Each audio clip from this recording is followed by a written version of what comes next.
Thank you. Thank you. Now 30 seconds each. Babu Wino. 30 seconds. Honorable Babu Wino.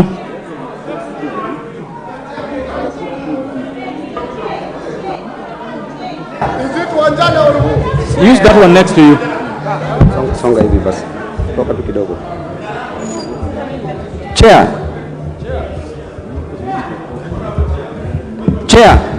Chair, please. Before I proceed, I would like you to just give me 2 minutes only, because 30 seconds I will not prosecute whatever I want to say. Chairman, thank you very much for giving me this opportunity to educate my fellow members of parliament on this matter. In matters economics, number one, Chair, there are 3 types of goods. Number one, we have what we call the private goods.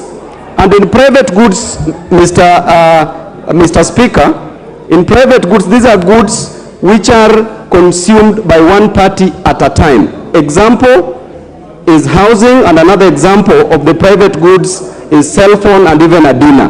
Then there is public goods, Mr. Speaker. Public goods are goods like roads and air, clean environment and air. Please just let me just prosecute it. I'm not violent on this because I want it to stick in your mind. Number 3, we have merit goods. The merit goods are goods which must be encouraged by the government to consume, which are education and health. Therefore, on the matters of private goods, Mr. Speaker, it is not the role of the government to provide such goods like housing to its citizens. Mr. Speaker, we are being told that the main aim of providing houses is to eradicate slums. Mr. Speaker, I can tell you the truth that if we encourage provision of houses in urban centers, Mr. Speaker, more slums will sprout. We will create what we call in economics the dual economy, where we have the rural economy and the urban economy. Therefore, there will be high crime rate because people will be moving from the rural areas to urban areas with the intention of getting houses. Lastly, Mr. Speaker, the best way to treat this housing menace is simple, Mr. Speaker. Let the government come up with proper infrastructure. For example, construction of electric rails, where we will have electric trains, where a person in Kisumu can board an electric train. Thank you. Thank you. The Honorable Mbogo. Asante sana Mheshimiwa Spika. Mheshimiwa Spika, pia mimi naunga mkono viongozi ambao wamekataa ushuru kwa mambo ya kujenga ujenzi wa manyumba. Nataka niseme wafanyikazi wa umma kwa miaka mingi hawajaongezwa mishahara. Kwanza tungefikiria tatizo hilo na kuongeza mishahara kwa wafanyikazi wa umma, ndiposa tuweze kutoa ushuru katika zile pesa zao. Pesa za Wakenya zimekuwa zinatozwa ushuru tofauti mpaka mtu akipata ile pesa yake anaona hakuna pesa ambayo amepata. Swali ni kwamba ikiwa mimi na mume wangu sote ni wafanyikazi wa umma na tunakatwa hizo pesa za mambo ya nyumba, je, sisi tunataka nyumba mbili? Je, tumeulizwa kama tutapenda nyumba moja ama tutataka nyumba mbili? Honorable Alice Nganga. Honorable Alice Nganga. Thank you very much, Chair. Chair, where I come from my constituency, I have a slum called Kiandutu, and I would want the Kiandutu people to have decent housing. Chair, once you give those people, we used to be told the 3 basic needs is food, clothes, and shelter. We are giving these people proper shelter. And Chair, I know the other side, they don't want us to give these slum people decent shelter. So that when the campaign period comes, they want these people all the time to keep on clapping for them when they are poor and they're in a poor state. We need to give these people the dignity they deserve. They want Kibera to remain Kibera so that they can find a place where they'll be campaigning all the time, because those people are vulnerable. It's a high time as a nation we say enough is enough and we give every Kenya a decent housing project. Thank you. They have to live with that. Thank you. Honorable Nyoro. Honorable Chair, mine is on procedure, and I request you that you rule, because Honorable Chair, we've been listening to the several amendments in terms of deletion. My request to you, Chair, is that then you allow the Chair for Finance to put forth his amendments, and therefore, Chair, when we vote to the Chair's amendment, then automatically, as Honorable Karuma had suggested, then the rest falls, Honorable Chair. That is my request, Honorable Chair.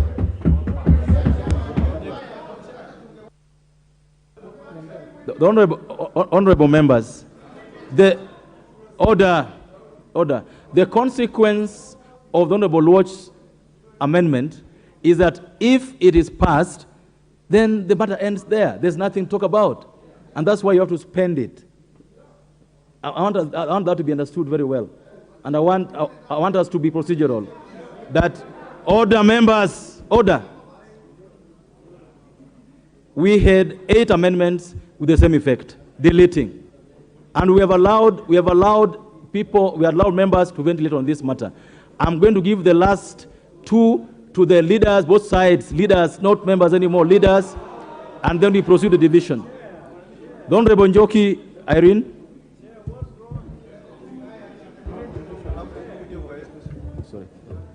Thank you, Chair.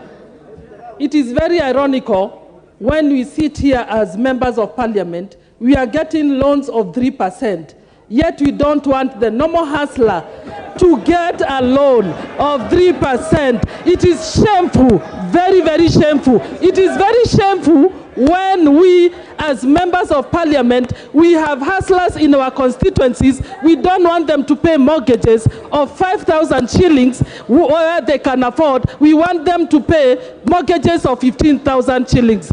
I tell our people, please let your people benefit. And I, from Bahati constituency, as the main beneficiary in Bahati, where I don't even own a bank in Bahati, I will support this because my people will get jobs, we shall be able to get businesses, and we shall be able to generate income, and income will revolve around my constituency and other constituencies. Thank you. Thank you. This chance now goes Honorable Minority Leader. Mr. Chair, let me just say a few things. First and foremost, Chair, as I've said before, this housing levy or tax, in my view, is the mother of all scandals in this finance bill. If you ask me, there are very many other scandals in this bill, but this is the mother of all scandals. Mr. Chair, and I also want to state this, that this housing levy is akin to a pyramid scheme. Because as we speak, without the infrastructure, without the mechanisms, without the framework for administering it, we are basically throwing good money after bad money. Mr. Speaker, Mr. Chair, let me say this.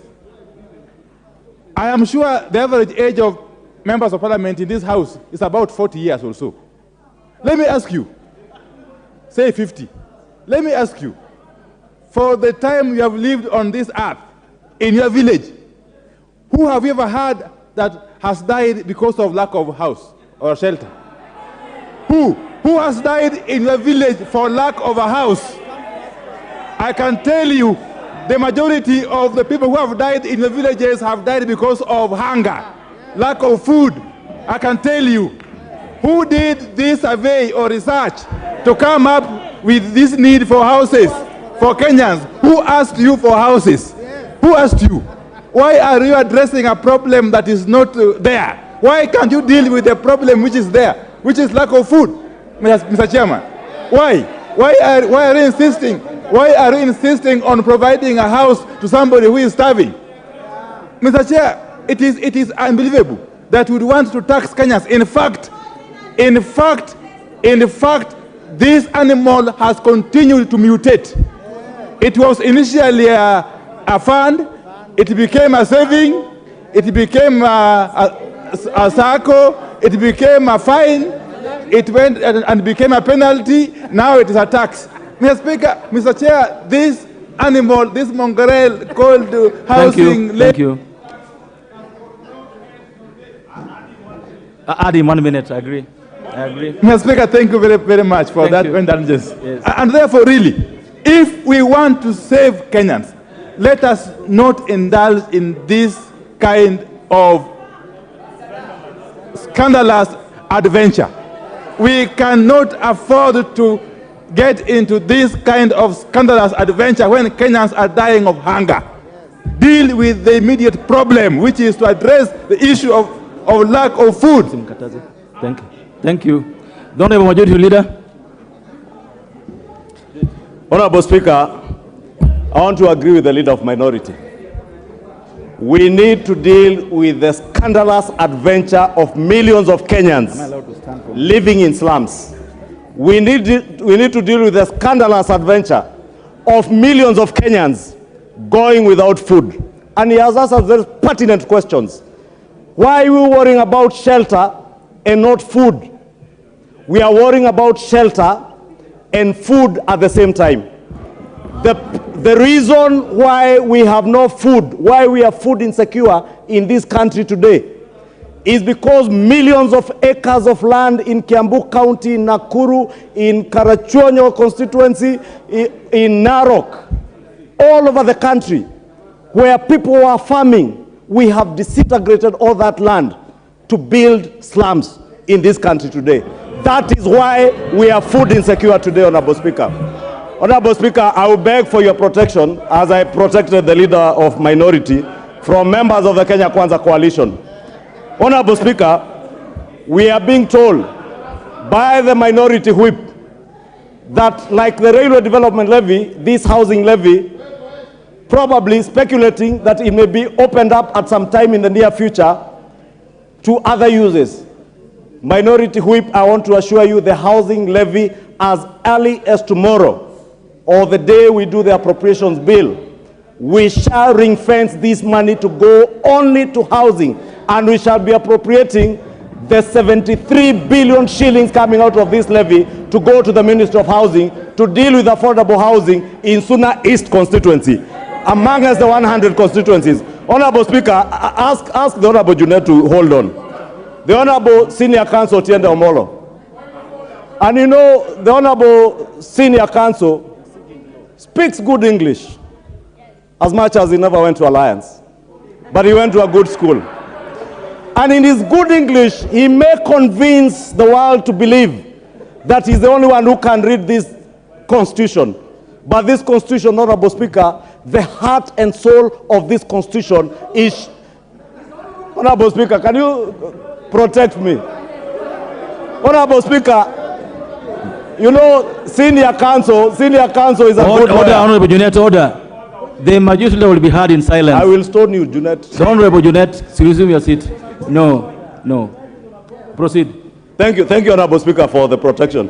I know Honorable Junet is averse to the truth when the truth is being laid bare. I was speaking to my good brother, Senior Counsel Tiende Omolo. The heart and soul of this Constitution that you wrote is the Bill of Rights in Chapter 4. In this Bill of Rights, other than the Schedule 4 that you are talking to on the functions of county governments and the functions of the national government, under Article 43 of the Constitution, the right of every Kenyan to accessible, adequate housing and to reasonable standards of sanitation, not in slums. Reasonable standards is a right enshrined under the Bill of Rights. The Bill of Rights is the soul of our Constitution. If there is anything to protect in this Constitution, Honorable Speaker, is the Bill of Rights. And in pursuit Honorable of the proceed to wind up. Honorable Speaker, just order members. Honorable members, order. Members, you know, I've seen those who want to speak. We have time because once, allow me, I've noticed Honorable Wanjala, I've noticed everyone else want to speak on this. Once we finish this matter, there will be another amendment which we will speak to. Allow him to finish, we proceed with this process. Honorable Majority Leader, please proceed to wind up. Honorable Speaker, thank you for your protection. Honorable Speaker, if you can protect me... Allow him to wind up. Allow him to wind up. Allow him to wind up. Proceed, please. Honorable Speaker, I beg that you add me the 2 minutes that have been wasted with the shouting on points of order, frivolous ones. But I was saying this, Honorable Speaker. The Honorable Watch, resume your seat and allow the Majority Leader to finish his contribution. Then I will be able to see what to do about it. Thank you. Thank you, Honorable Speaker. Honorable Speaker was saying the heart and soul of our Constitution is a Bill of Rights. Fittest to argue that since housing under Schedule 4 of our Constitution is a function of the county governments, that it is unconstitutional. The Bill of Rights is the heart and soul of this Constitution. Just like, Honorable Speaker, if we appropriate national government resources or resources raised by government through taxation to healthcare, that is outrightly a devolved function, we also can appropriate resources to housing, just like we appropriate resources to deal with healthcare, that is a devolved function, Honorable Speaker. Honorable Speaker, I also heard my good friend Otiende Amolo tell my majority whip that in his village in Kisii, he cannot live on the 8th floor. He must build a shanty in his village. I want to say, Honorable Speaker, the future is urban. And with urbanization, that is how we shall grow our economy. With urbanization and building of these houses, Honorable Speaker, we have said it numerous times that this is beyond housing. It is about millions of our youth who are languishing in poverty, who are languishing without jobs in our slums.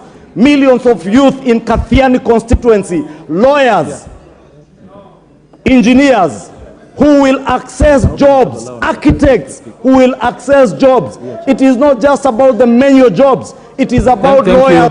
Thank you. 30 seconds. 30 seconds. 30 seconds, wind up. 50 seconds to finish that point. Proceed. And I was mentioning Kathiani for deliberately, because the Honorable Mbui told us that housing will not create architectural jobs. It will not create jobs for doctors. It will not create for engineers, for lawyers. Honorable Mbui, I want to tell you, all those jobs will be created by housing through urbanization. Even doctors, when people live together, will be able to amalgamate land and secure food security for the people of Ukambani, who for many years have had to depend on relief food. Thank you. Thank you. No, members, allow me to guide this way. We are doing very well, members. Allow me to guide this way. Just like I've allowed order, just like I've allowed members to debate on the Honorable Watch's amendment, I will have a chance to give a couple of you again on the chair's amendments so that we make progress. Those who went to Alliance or those who went to Butler Boys like me will have a chance to say something on this bill. So I would then therefore propose that we are now going to, after this. So, honorable members, I therefore proceed to put the question. Members, remember we had amendments by the Honorable Oluoch, Honorable Nyikal, Honorable Makali Mulu, Honorable Undo, Honorable Kaluma, Honorable Mbui, Honorable Basil. Members, the upshot of our vote is that if the vote is carried, then we have carried the vote for the 7. If it fails, it also fails with it. So therefore, members, I proceed to put the question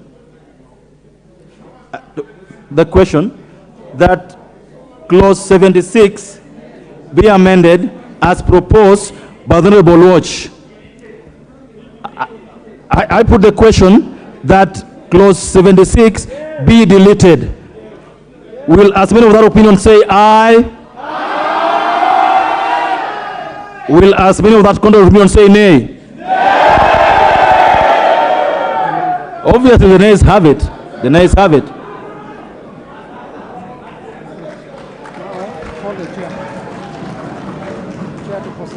That's bread. Thank you. Order, members, order, order. Order. Now, this is now the time for the chair to move his amendment. Thank you, Honorable Chair. I beg to move Please remain, protect me from the noise from behind. I can't hear myself. Honorable Chair, I beg to move that clause 76 be amended as per the order paper. And Honorable Chair, I'll beg to move a further amendment to that clause 76. We had a deliberation with the Honorable Caleb Mule, the Member of Parliament from Machakos Town constituency, and he had this proposed amendment to clause 2A that we have agreed to carry on with the recommendations by our committee as a committee amendment, that an additional clause 2A be added to read as follows: the affordable housing levy shall not be used for any other purpose other than development of affordable housing and associated social and physical infrastructure, as well as the provision of affordable home financing to Kenyans. So beg to move that the amendment be done as per the order paper with that additional amendment as we've carried as proposed by the Honorable Caleb Mule, the MP for Machakos Town constituency. I have a few notes, a point of information on this. The question I've been asked, first of all, why is it on gross pay and not on basic pay? The proposal before us, first of all, was that this be done at the rate of 3%. And after public participation, we agreed that 3% will be too high to start with. Let us shelve that by half to 1.5%. The question is, do you make it basic or do you make it gross? If you make it basic, honorable members, it defeats the whole purpose. For what reason? If someone has a salary of 100,000 shillings in the private sector, and you say that this particular levy is going to be based on their basic pay, so they're going to use what you call in accounting tax planning and reduce their basic pay to 20,000 shillings, and the 80,000 shillings will be allowances. So that means that the objective of the 73 billion shillings, as alluded by the leader of majority, that is targeted to build affordable housing for Kenyans, will be defeated. Secondly, the initial bill had a proposal to have a cap of 2,500 shillings for employer and 2,500 shillings for employee. And Honorable Chair, this particular provision was, we agreed as a committee, we're going to delete. For what reason? For you members of parliament that earn an income of above 500,000 shillings, for example, if you capped this to the amount of salary that members of parliament earn is public knowledge. So, okay, for someone who earns 500,000 shillings, let me use as an example. If you do, if you cap their contribution to 2,500, then it will mean they're not contributing if they even earlier proposed 3%. For what reason? Because the 2,500 divided by 500,000 shillings is 0.005%, which would mean that that particular capping was advantageous to those people that are earning more, but punitive to those people.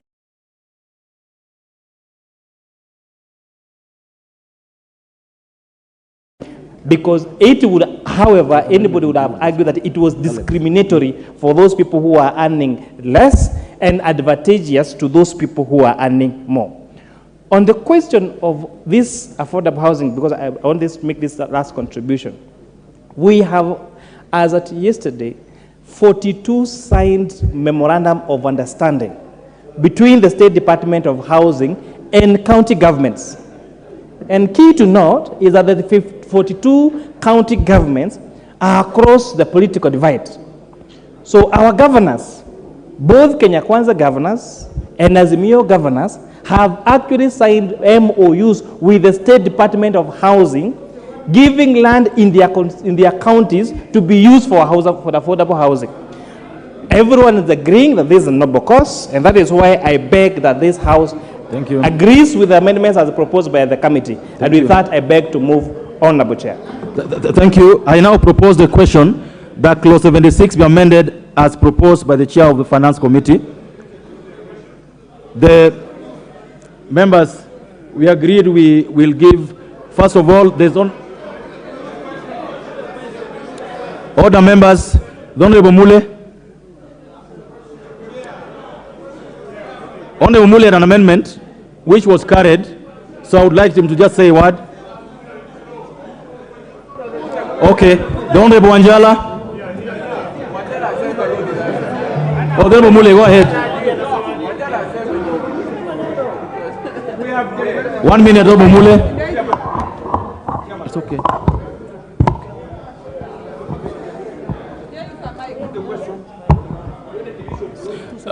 As we get Honorable Mule, let's get Honorable Wanjala.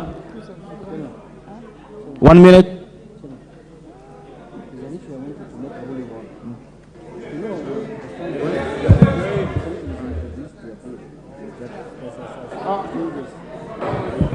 Mr. Chairman, thank you. Mr. Chairman, we have institutions in this country that can build houses. And Mr. Chairman, these houses have not been started to be constructed by Kenya Kwanza government. The former Prime Minister Raila Odinga and the former President Mwai Kibaki started construction of affordable houses and they never taxed anybody.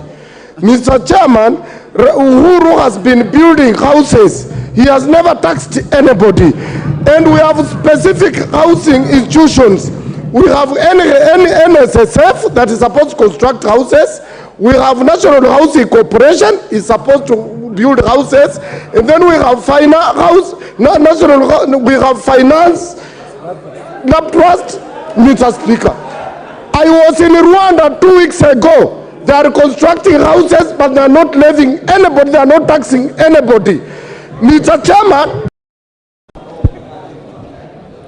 Kandie Joshua.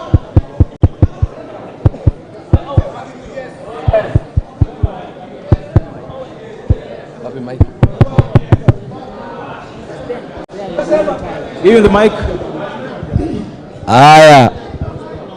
On behalf of the people of Baringo Central, I vote yes.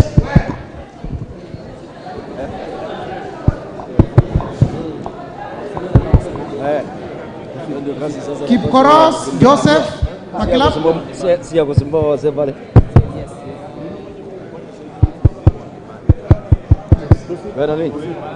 Kamuren Charles. Kazi ya vijana ni kukimbia kimbia. Sio kusumbua wazee pale. Koech Nelson.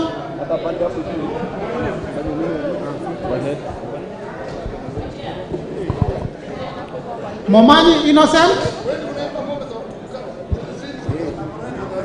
Momanyi Innocent.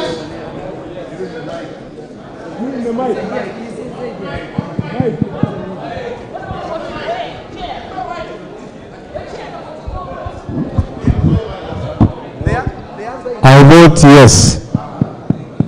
Barongo Orfason.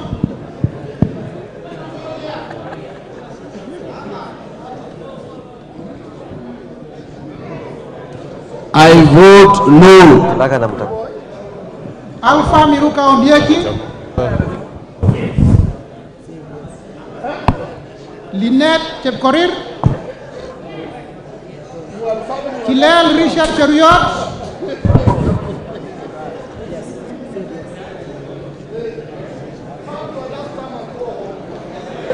Yegon Richard. Members, be loud enough. Be loud enough. Members, be loud enough so we can hear you. Mwamacha Onchoke.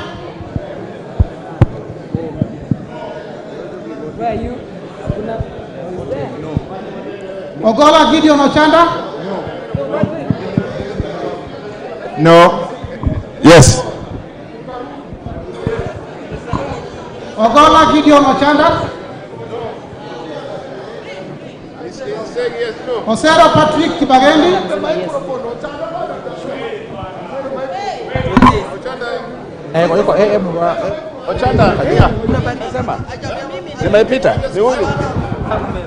Obara Eve Kabondo Kasipul votes no.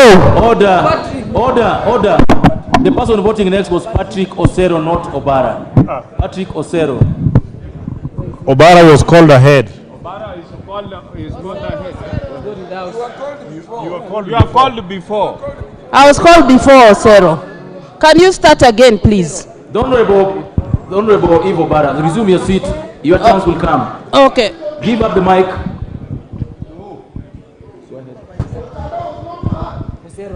Osero Patrick Kibagendi. Wanjala Raphael.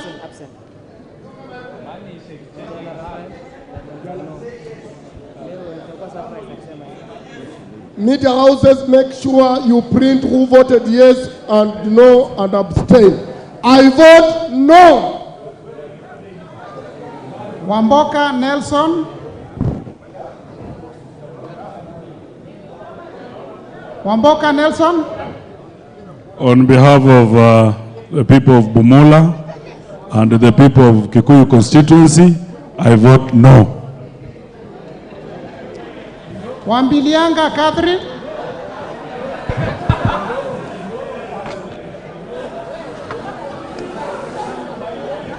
Wambilianga Catherine.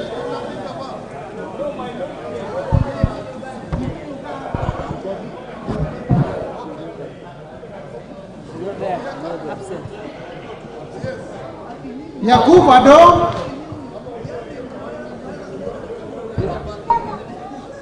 Yakub Ado. Komingoi Kibet Kirui. Komingoi Kibet Kirui. Omanyo Catherine.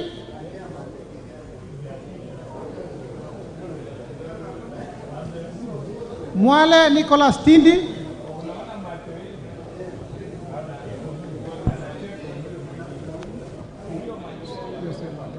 Oyula Joseph.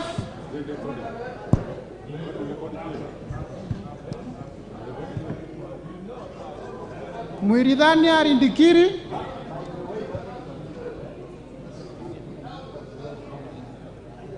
Kirema Moses Gishuna.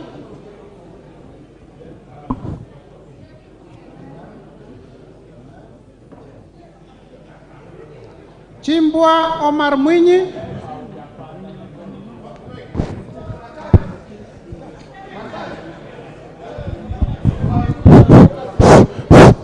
Testing, 1, 2, 3, testing. Mr. Chairman, I'm voting no. Madam Chair, I'm voting no. Thank you. And no speeches kindly. Let us just say yes or no so that we can proceed faster. Koech Victor Kipngetich. Baraza Patrick Simiu.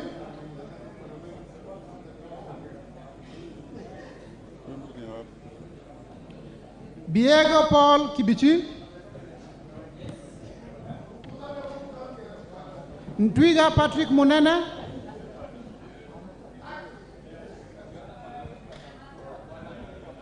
Mahali Mfara. Elachi Beatrice.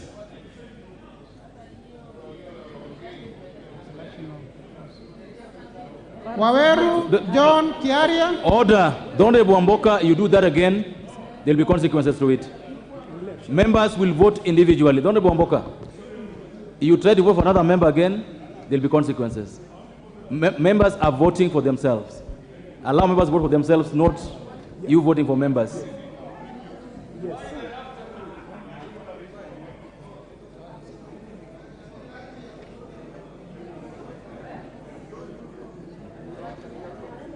Waweru John Kiaria.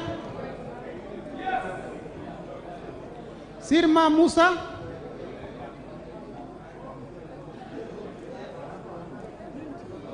Welie Adam Kenan. Caroline Geptong Eleche. Gadhiru Mejadong Benjamin.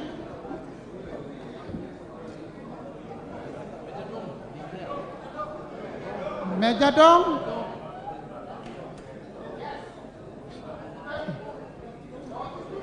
Ongili Babu Owino.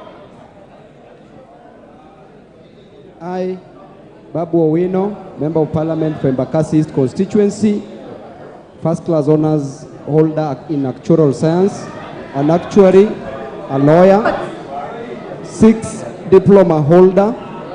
I vote no. I'm just trying to say that my conscience is clear as I'm voting. Gakuya James Mwangi. Mawathe Julius Musili.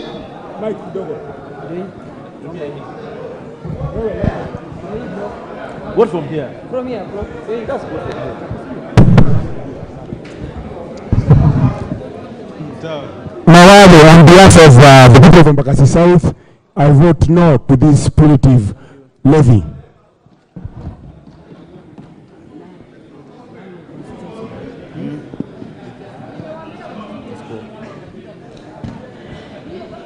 Proceed. Mwenje Mark Samuel Murithi. I vote no. Thank you. Double N Pamela Njoki. Lelmengit Jose Kipto. I vote yes. Omboko Milemba. Omboko Milemba. He's not there. He's not there. He's not here. He is not in the hall. Kipiegon Johanna Ngeno. Pukose Robert. Yakub Farasala.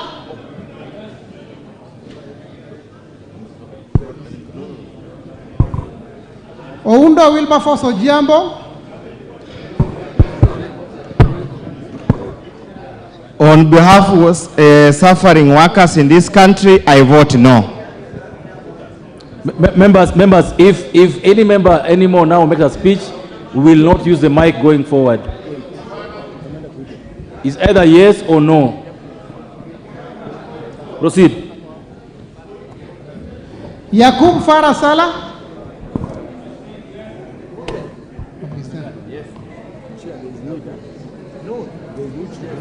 Before is a yes, bro. Before is a yes, bro. Yes, thank you. 51 Iribae Said Buya.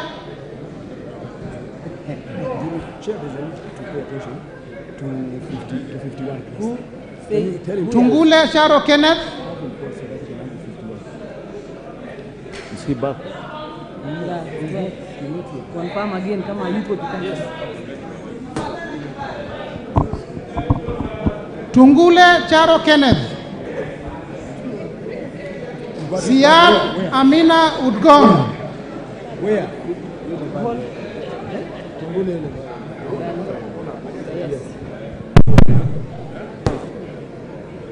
Baro Deko Mohammed. Guyo Ali Wario.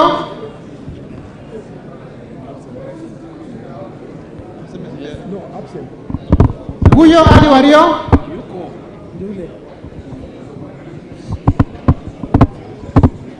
Muriu Wakili Edward.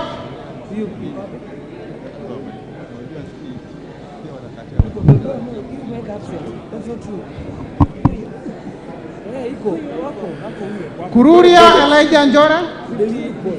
And 60, number 60 again. Number 60 again.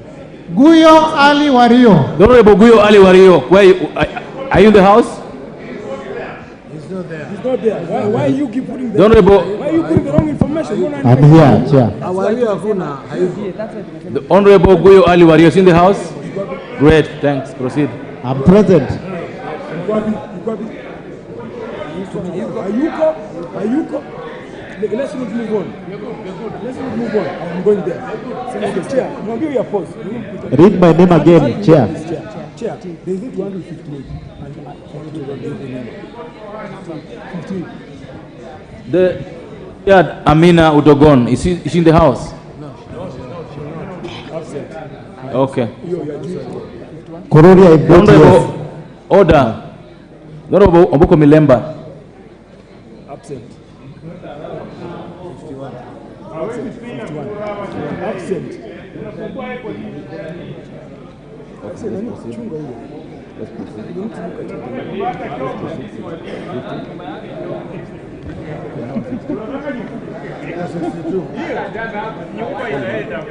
Sixty-one fast. 61 rudia tusikie. Okay. Kururia Elijah Njore. I vote yes. Who's Kururia? Over there. Who's Kururia? Over there.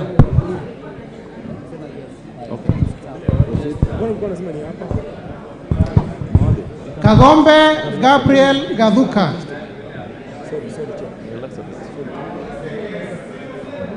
Yes.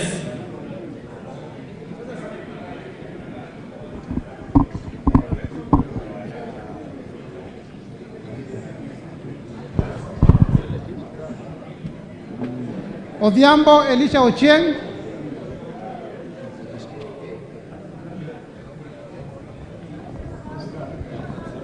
Gedhenji Robert Gishimo,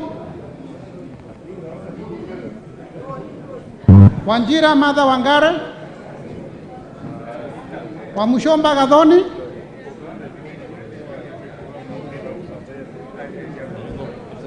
Gimose Charles Gumini. Yes. Osogo Bensuda Joyce Atieno. No. Kaluma George Peter.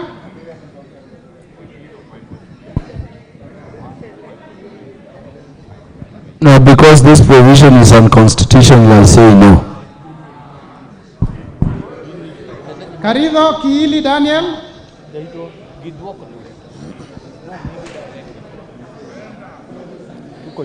Karido Kiili Daniel. Manaiba Julius Taitumu. Mwirigi John Paul. Abdi Ali. I vote yes. Shinali Bernard Masika.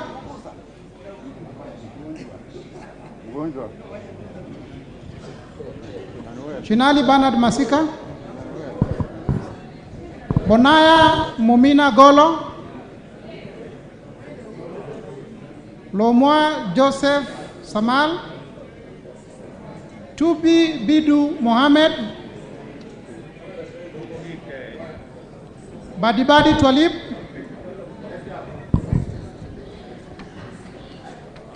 Badibadi Twalib, I vote no on behalf of the people of Jomvu. Ndongo George Koimburi.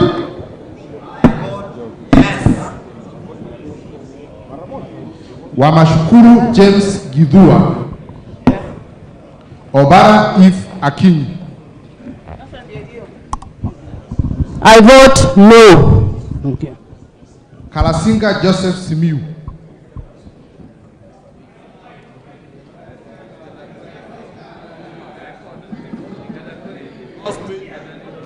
For the sake of people Kabuchai, no. Titus Lote. Titus Lote. Kimilu Joshua Kivinda. I vote no.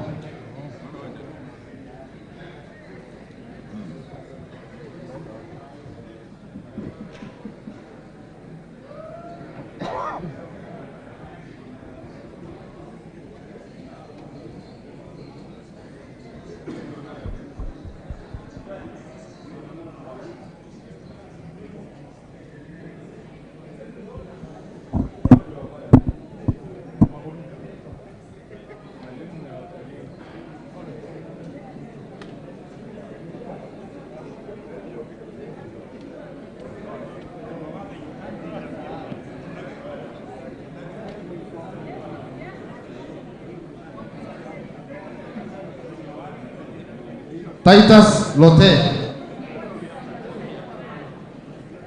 Kimilu Joshua Kivinda.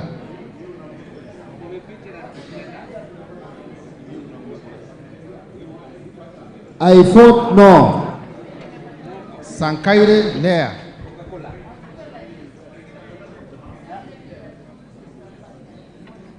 Kanchori Elijah.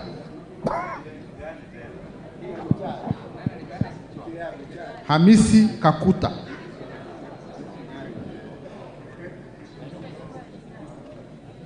Nguro Onesimus.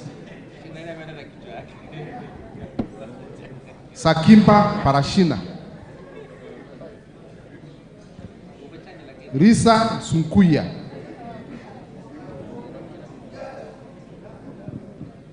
Muhanda Elsie.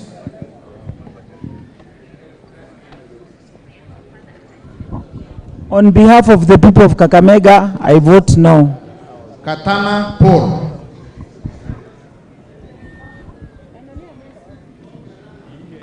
Kwa niaba ya wakazi wa Kaloleni nasema la. Hassan Abdi Yusuf.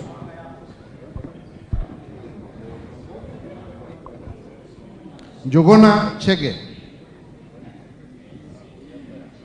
Makali John, Kihungi Peter, Muli Fabian, Shumel Samuel, Sudi Oscar,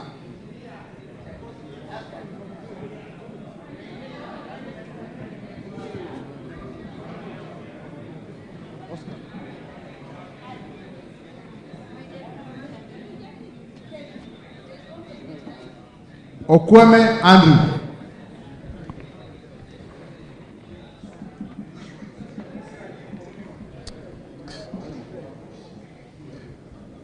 I vote no for Karachuonyo and myself. Karauri Ronald, Were Charles, I vote no. Bui Robert, Korir Adams, Kipkoech Gideon, Kemei Beatrice, Ruto Julius, Wangaya Christopher,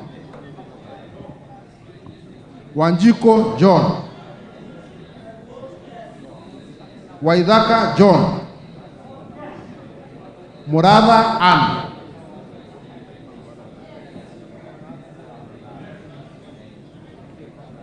Orero Peter, Balu Jessica,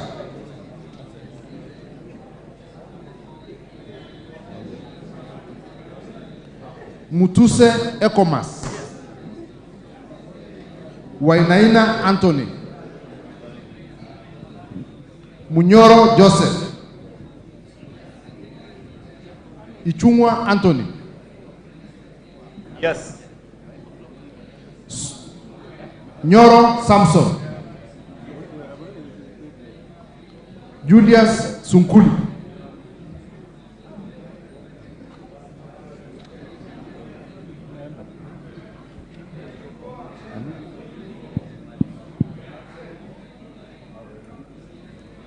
Mwanyanje Gatwi,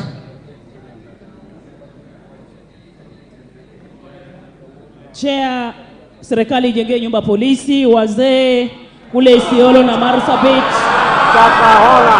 I Mutembei Manyanje, I vote no to house levy.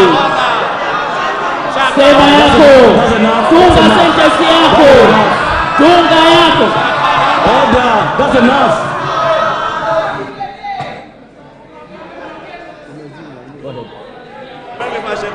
Go ahead. Baya Owen, Kitty Richard Chonga, Zambia Thaddeus, Zambia Thaddeus. Testing. No. Mutua Didmas,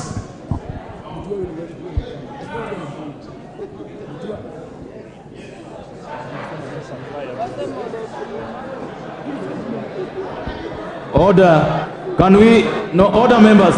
Can we have the Honorable Mutua Barasa vote again? Mutua Didmas,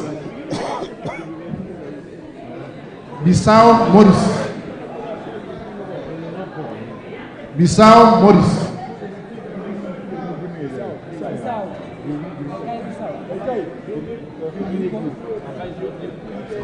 Rai Samuel Gonzi,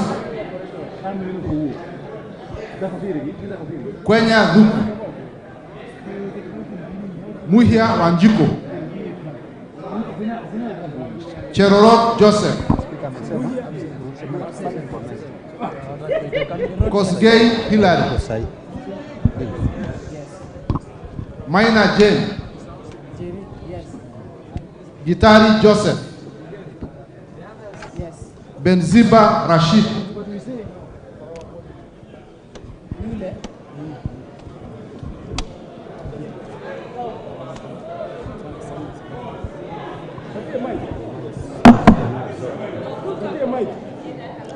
Just vote. Aburi Donya. Proceed. Busia Ruth Adhiambo. Just vote from where you are.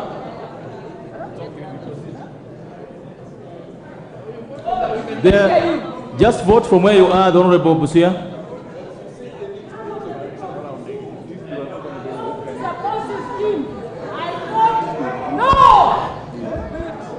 Oro Joshua.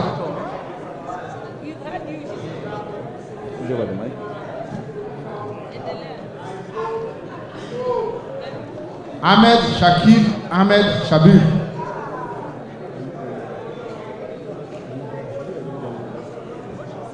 Buyu Rosa.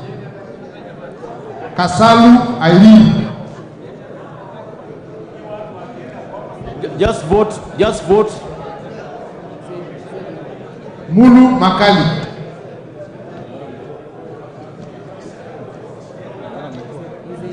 Mbai Nimro.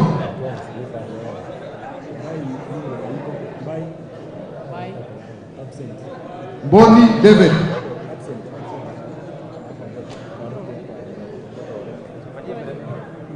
Nyamai Rachel.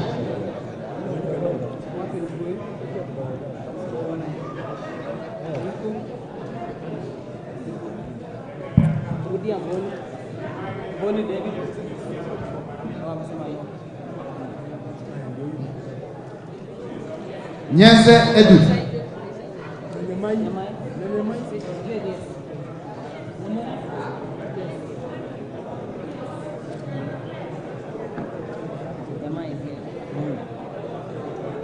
So, just where are you? Just hold there. Where are we? Nyamai. Ayor Nyamai also. Ayor Nyamai also. Ayor Nyamai. Okay, let's proceed with them. Nyenze Edith.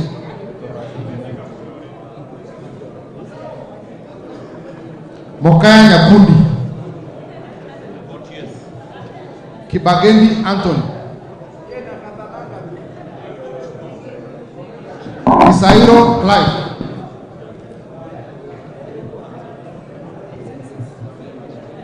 Yegon Brighton. Kiprono Mutahi. Tonui Joseph. Camero Kitayama. Robbie Matthias. Yes. Masito Fatuma. Wanyonyi Ferdinand. Abdurrahman Mohammed Abdi. Mohammed Abdikadir Hussein. Kagiri J. Kiunjuri First Class.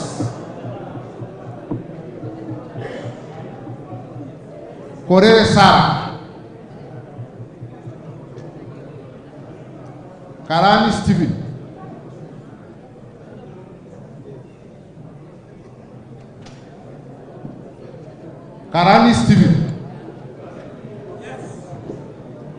Lekuton Joseph.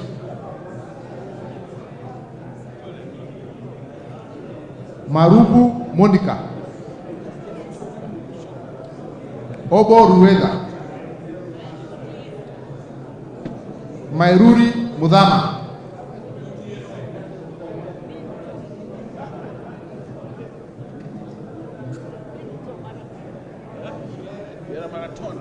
Kothe Felix Odiwo. Moiruri Mudama. Kahangara Joseph.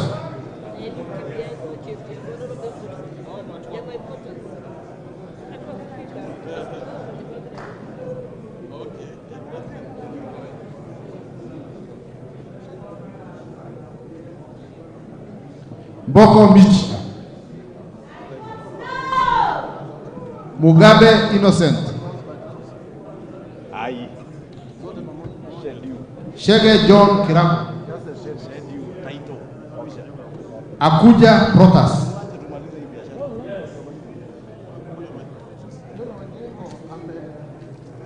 Oyugi Maungu. Nabii Nabwera.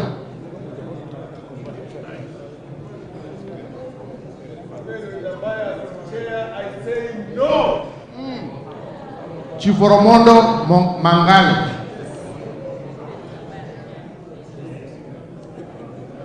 Mukhwana Titus. Biuki Kareke. Kamene Joyce.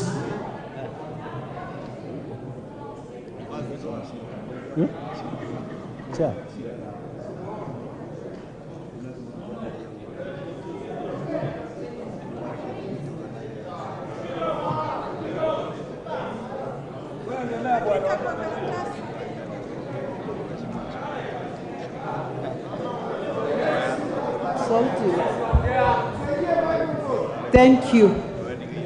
On behalf of the Machakos County citizens and those who have their homes, I vote no.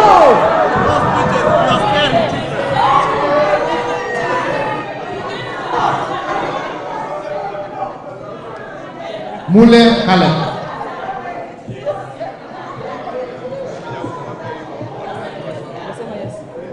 Kombe Harrison.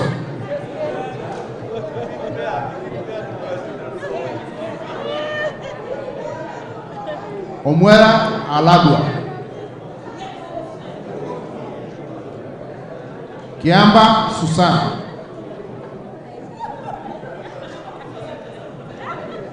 Mumo Rose Museo. Ijendi Moses.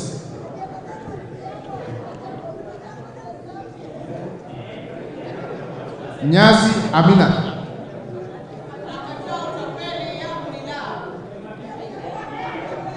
Abdullahi Bashir Sheikh.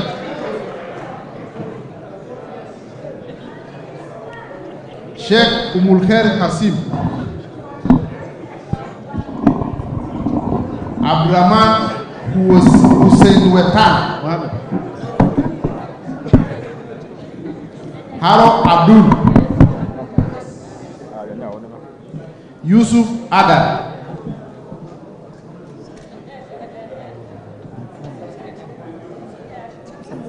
Mukunji Joe. Njoroge Mary.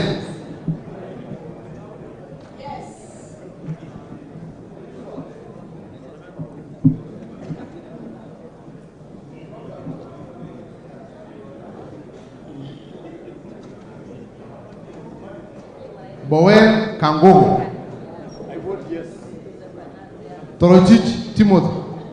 I vote yes.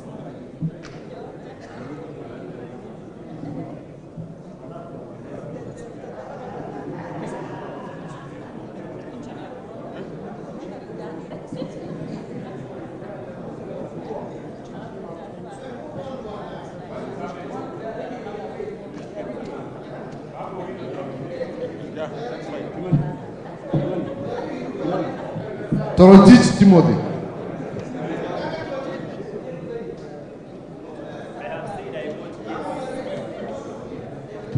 Naomi Jilo. Yes. Mwalio Joshua. Odanga Geoffrey. Oluoch Anthony.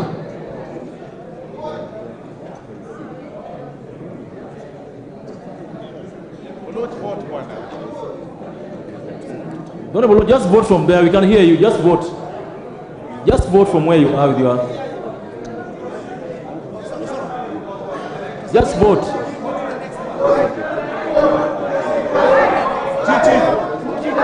What number is this?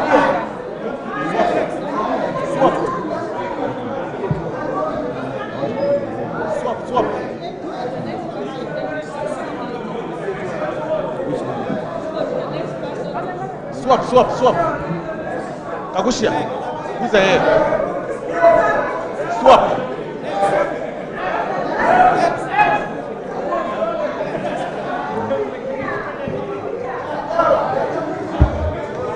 I, Anthony Tom Oluoch, vote no! Gishuki Edu. Order. Behind, excuse me, don't Honorable Pukose, don't Honorable Murio, don't Honorable Wakili.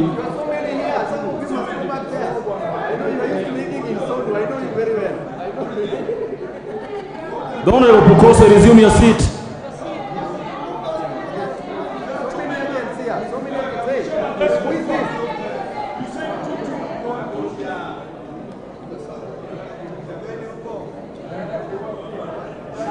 Are we now having tutu? Okay, proceed. Michuki again. Kahungi Eric.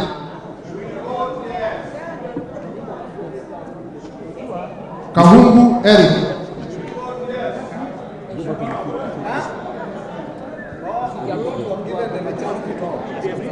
Gishuki Edwin.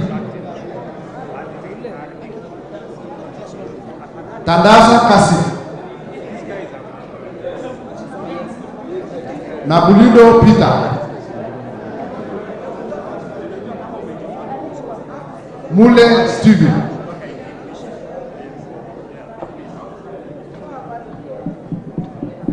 Kingola Patrick.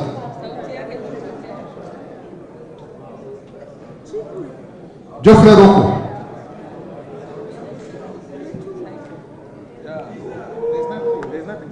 Neba Bernard Urioki. Zioka Erasmus. Kailemia Elizabeth. Mohamed Fatuma.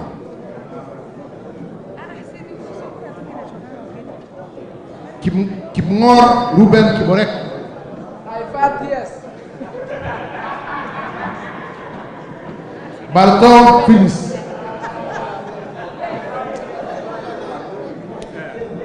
Kimani Francis. Chimba Samsa.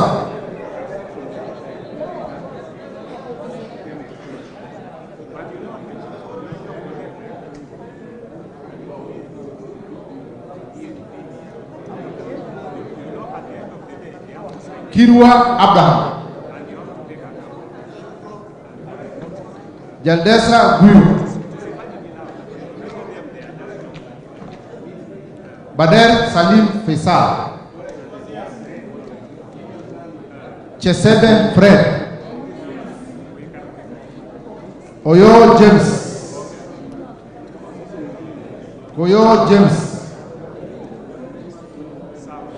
Gichohi Kagushia. Salasia Peter.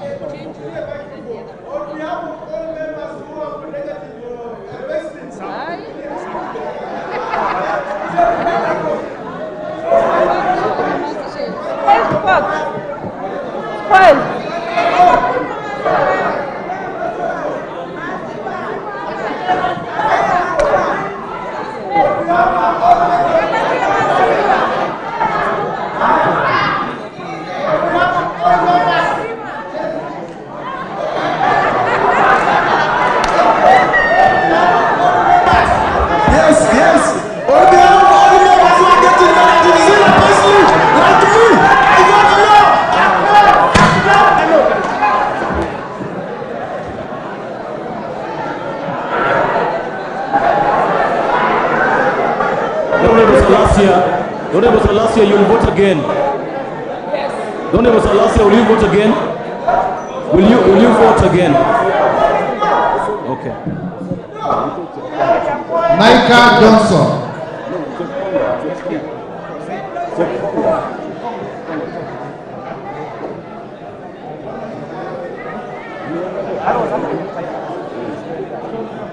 Maina Betty.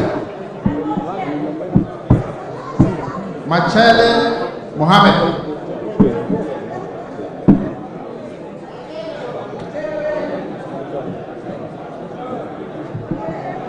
Musau Vincent Musyoka.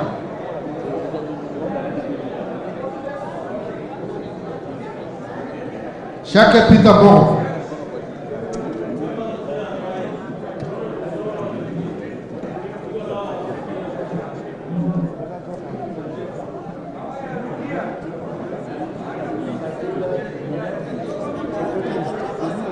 Order, members.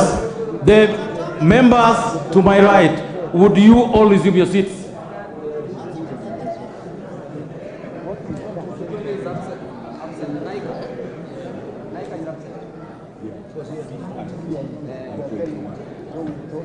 Okay, proceed.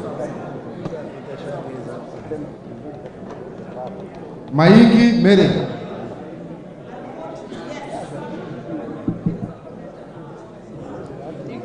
The Honorable DK, you will resume your seat. Mulyungi Gideon.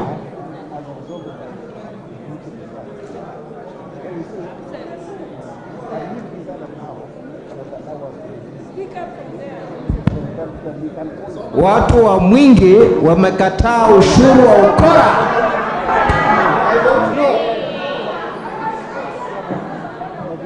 Zengu Paul Msimu.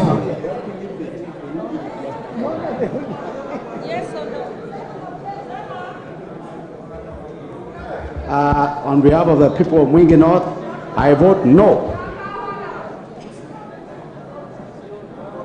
Guna Charles. Pasaris Esther.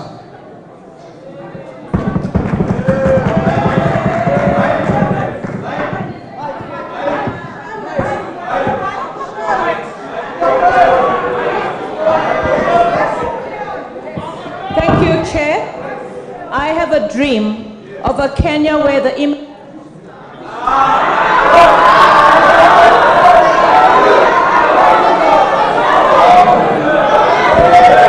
Thank you, Chair. I have a dream of a Kenya where the images of slums remain in our history books and not on the motherland. For the millions of Kenyans living in the 1,400 slums, I vote yes.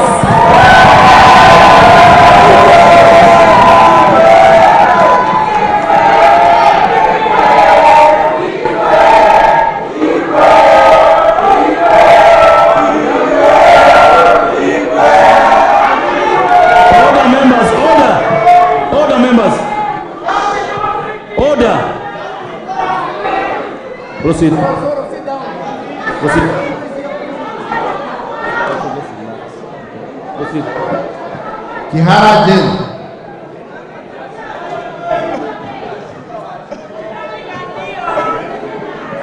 Shelule Liza.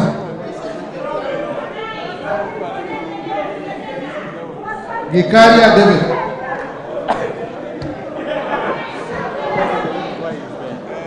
Arama Samuel. Don't ever miss Mboko. Don't ever miss Mboko. You can't be voting so many times. Gikaria, will you take your vote again? Don't ever Gikaria, will you take your vote again? Okay.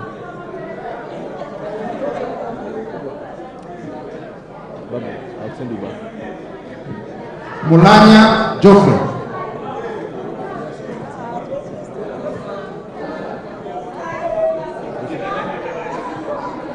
Munge Cynthia.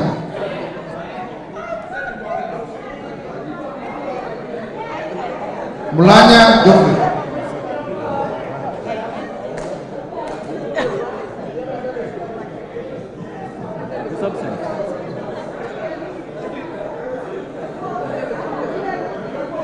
Munge Cynthia.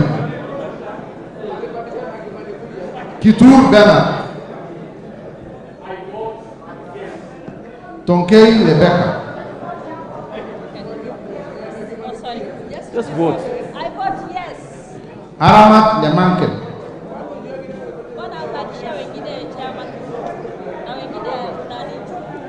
Pareyo Agnes.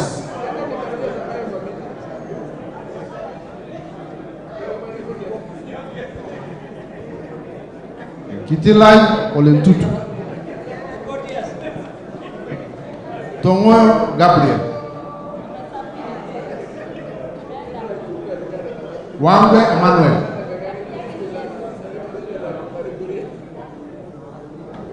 Gachagua George. Owino Martins.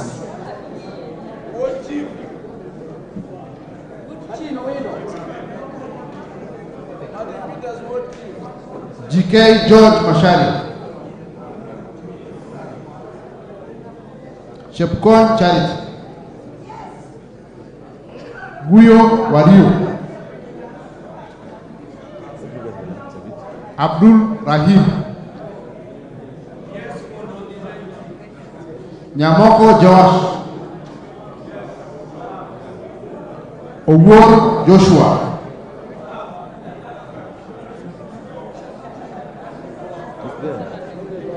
He's voted over there.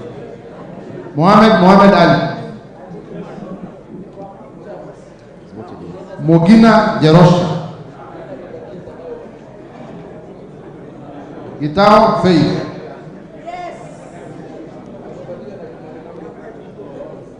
Odoyo Okelo.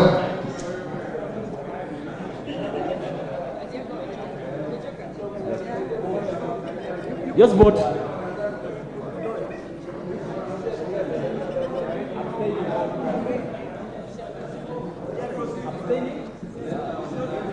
What do we just vote? What number is it? But these guys.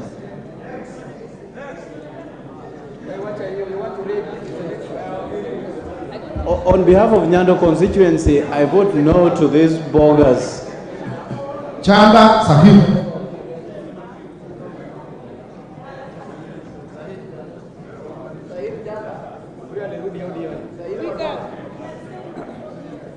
Manduku Daniel. Odege Paul.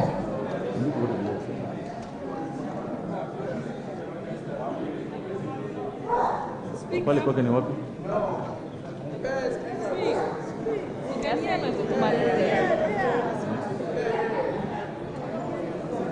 On behalf of overtaxed workers in this country, I vote no.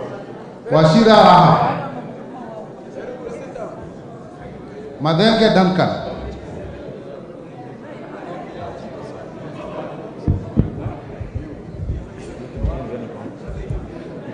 Madenge Duncan. Muchira Michael. Keramo David. Wainaina Michael. Kosing David. Mupe Anthony Ken. Gogo Lilia.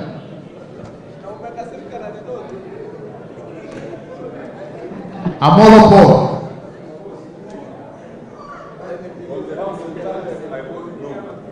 Chebor Paul. Paul Abuo. Mwafrika Agosti.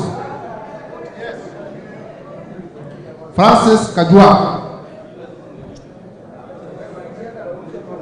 Kingara Simon. Kareba Eric. Lugoma Sloya. Luyai Kaleb.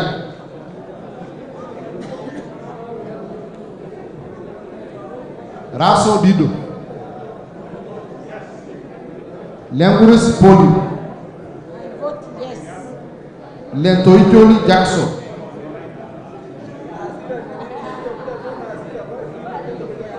Letipla Dominic. Lesuda Josephine. Nikal James. Ikana Frederick. Ikana Frederick. Oduor Christine.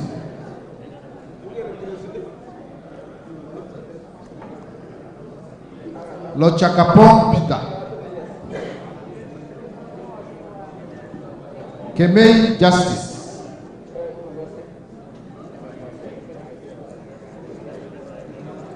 Koi John Waluki.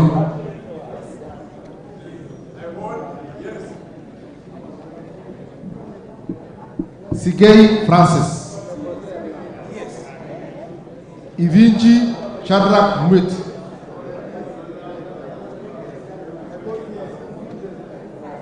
Onyengo Silvanus. Yes.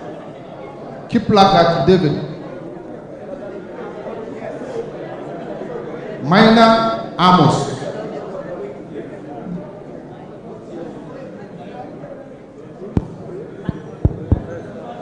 I believe we can construct houses without necessarily taxing the people. And for that reason, I vote no. Odhiambo Billy. Omoni Karoli. Gashove Samuel.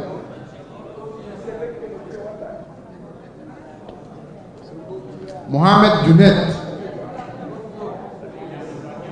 Masara Peter. Mizigi Lydia. Abdullahi Amina Dika.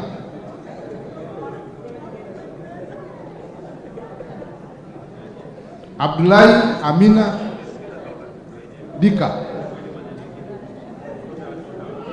Bara Hussein Abdi.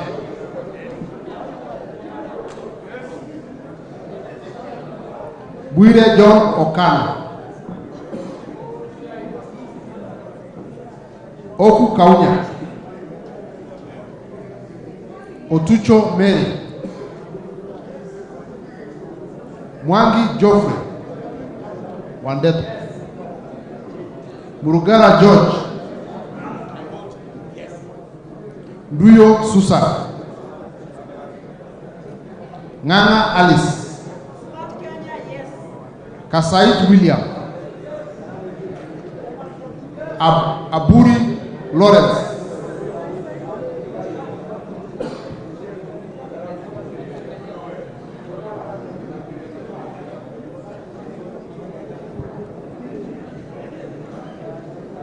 Mutunga John.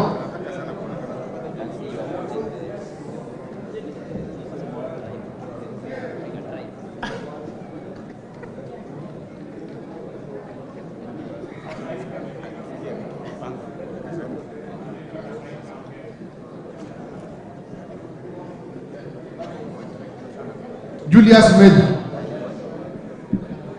Chikati John.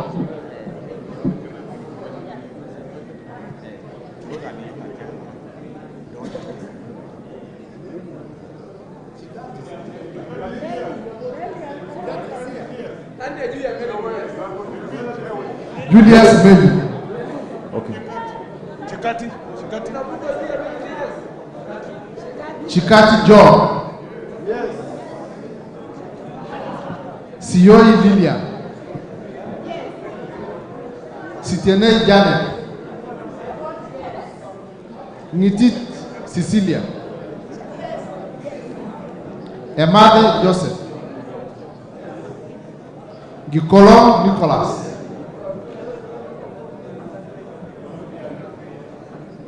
Gikolon Nicholas. Nabuin Paul. Namoit John.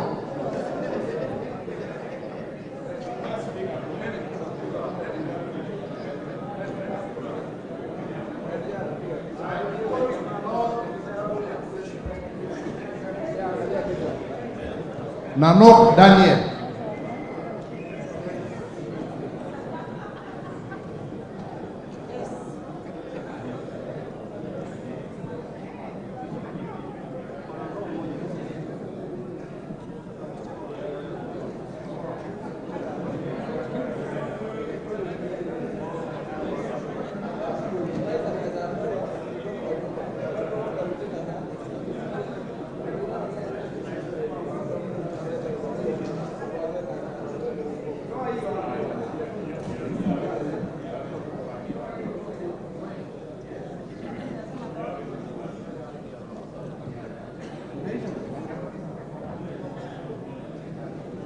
Boss Gladys.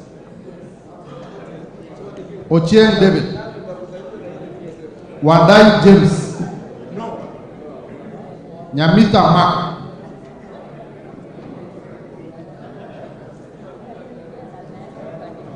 Kagesi Kivai.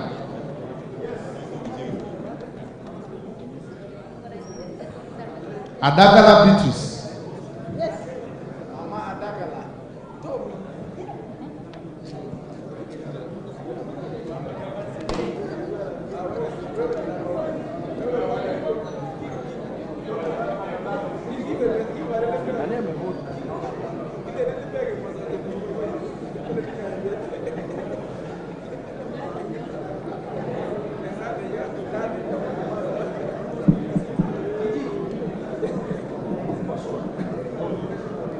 Abdi Hamis Chome.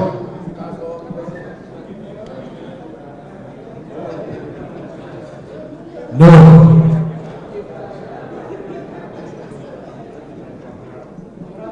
Jeho Fatuma Abdi.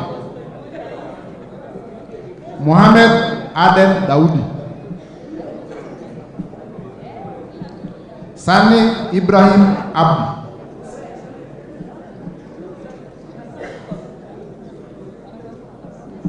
Ado Mohamed Aden. Farah Yusuf Mohamed.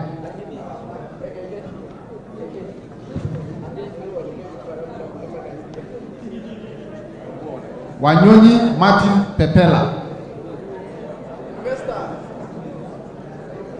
Sitati Daniel Wanyama. Mogaka Stephen.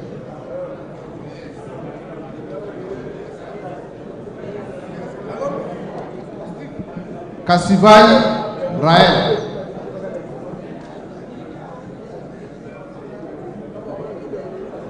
Wetangula Timothy.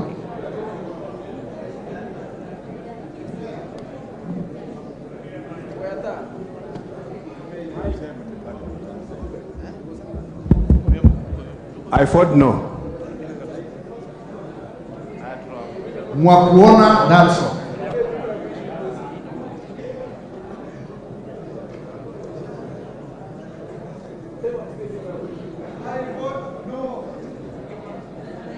Basil Robert Ngui.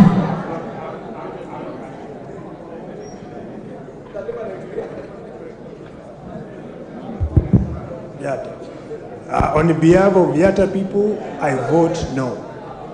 Ali Abdisirat. Shege Sabina Wanjiro.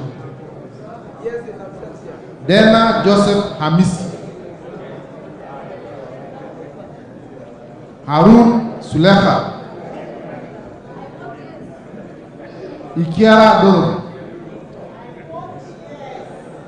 Iraya Joseph. Koskei Jackson.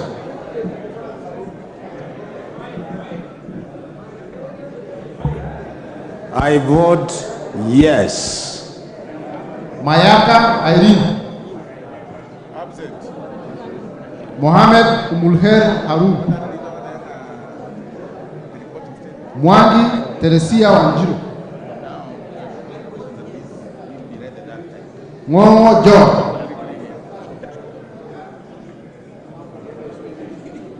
Ngongo John.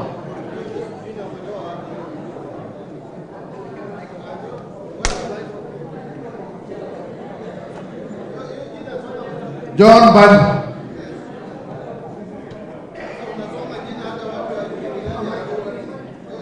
Weka microphone. I vote no. Talib Abubakar Ahmed.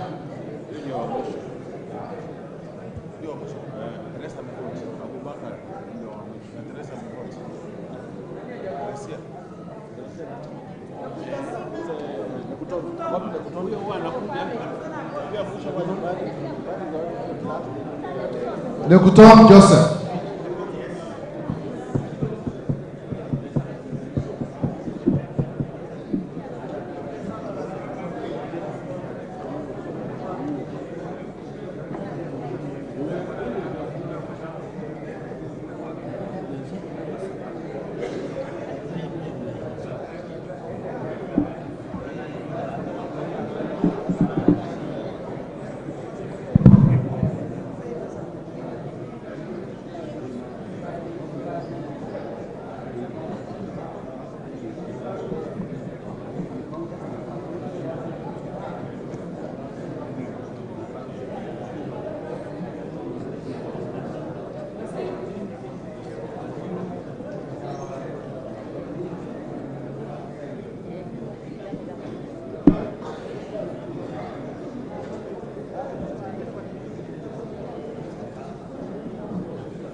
Para kurudi.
Sema mrembo.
Kuja pande hii bwana. Kuja huku. Tunaongea tu.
Order, members, resume your seats. Members, voting is over. Will you resume your seats? The Honorable Lachi, the Honorable Koi, Waluke. Honorable members, order. The Honorable Sunkuya. Order, members, resume your seats. Resume your seats. Order, members.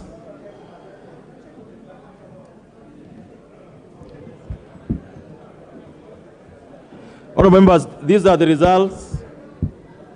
Order, members. The Honorable Sunkuya, take your seat. The Honorable Sunkuya, will you take your seat? The Honorable Sunkuya. These are the results of that clause 76 as amended be part of the bill. Members present and voting 256. Those voting aye 184. Those voting nay 72. Therefore, the ayes have it. Let's proceed. Open the door.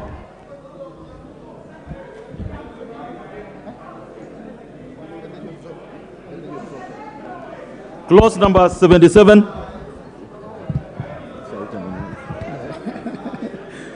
Clause 77.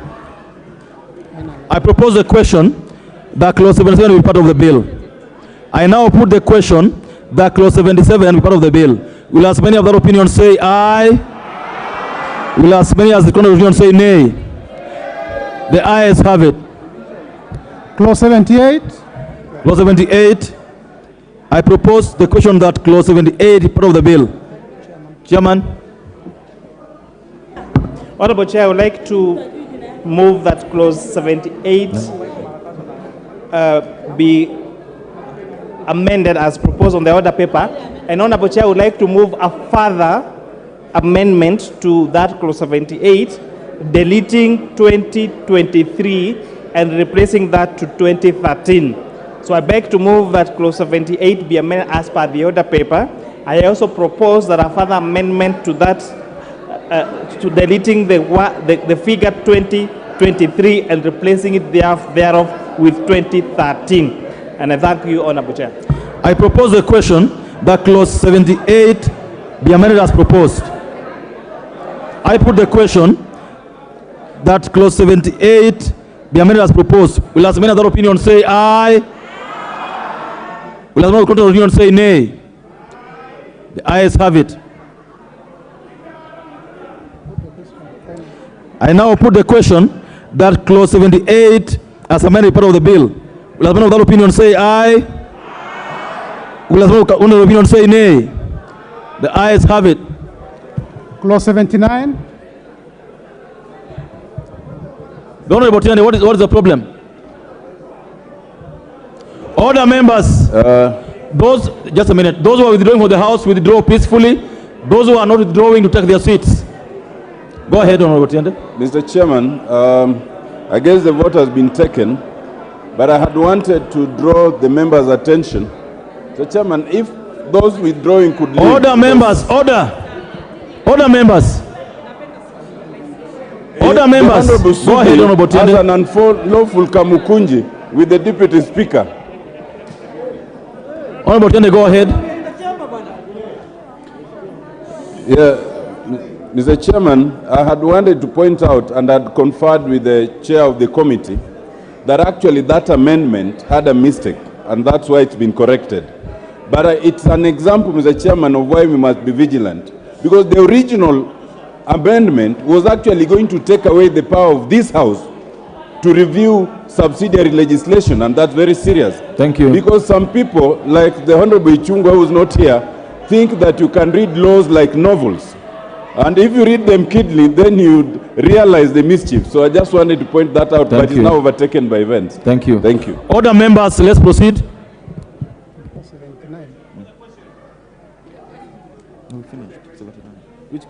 Clause 79. I propose the question that clause 79 be part of the bill. I now put the question that clause 79 be part of the bill. Will as many of that opinion say aye? Will as many as to contrary opinion say nay? The ayes have it. Clause 80. I propose the question that clause 80 be part of the bill. Mover. Honorable Chair, I beg to move that clause 20 be amended as per the order paper. Honorable It's Chair, clause this is- 80. So, I thought I said 8, sorry. Honorable Chair, I beg to move that clause 80 be amended as per the order paper. And Honorable Chair, this is just a cleanup where we are just including the word designated as a cleanup to the retirement benefits of deputy presidents, liaison officers Act of 2015. I propose the question that clause 80 be amended as proposed by the chairperson. The Honorable Nikal. Chair, can we get the practical import of that amendment? Chair. Again, Honorable Chair, this is a cleanup, but I know what the Honorable Nikal could be alluding to. You will get a chance to, we can debate that in clause 82. The one that's talking about the retirement benefits of deputy president and designated state officers. But this clause 80 and clause 81 are just cleanups. Thank you. I now put the question that clause 80 be amended as proposed. Will as many of that opinion say aye? Will as many of the contrary opinion say nay? The ayes have it. I now put the question that clause 80 as amended be part of the bill. Will as many of that opinion say aye? Will as many as contrary opinion say nay? The ayes have it. Clause 81. I propose the question that clause 81 is part of the bill. Mover. Honorable Chair, I propose that clause 81 be amended as per the order paper. And again, Honorable Chair, this is just a cleanup of that particular clause. I propose the question that clause 81 be amended as proposed. I put the question that clause 81 be amended as proposed. Will as many of that opinion say aye? Will as many as the contrary opinion say nay? The ayes have it. I now put the question that clause 81 be as amended be part of the bill. Will as many as are of that opinion say aye? Will as many as the contrary opinion say nay? The ayes have it. Clause 82. I propose the question that clause 82 be part of the bill. Mover. Again, clause 32, clause 82. Clause 82. Clause 82. Yes, again, clause 82 is more of a cleanup. So I propose that clause 82 be amended as per the order paper. I propose the question that clause 82 be amended as proposed by the chairman of Finance Committee. I put the question that clause 82 be amended as proposed. Will as many as that opinion say aye? Will as many as the contrary opinion say nay? The ayes have it. I now put the question that clause 82 as amended be part of the bill. Will as many of that opinion say aye? Will as many as the contrary opinion say nay? The ayes have it. Clauses 83 and 84. I propose the question that clauses 83 and 84 be part of the bill. And I put the question that clauses 83 and 84 be part of the bill. Will as many as that opinion say aye? Will as many as are the contrary opinion say nay? The ayes have it. New clauses. New clause 73A.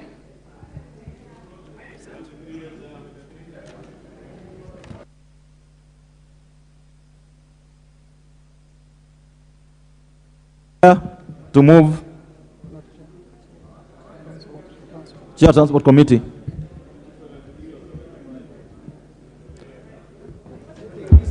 Thank you, Honorable Chair.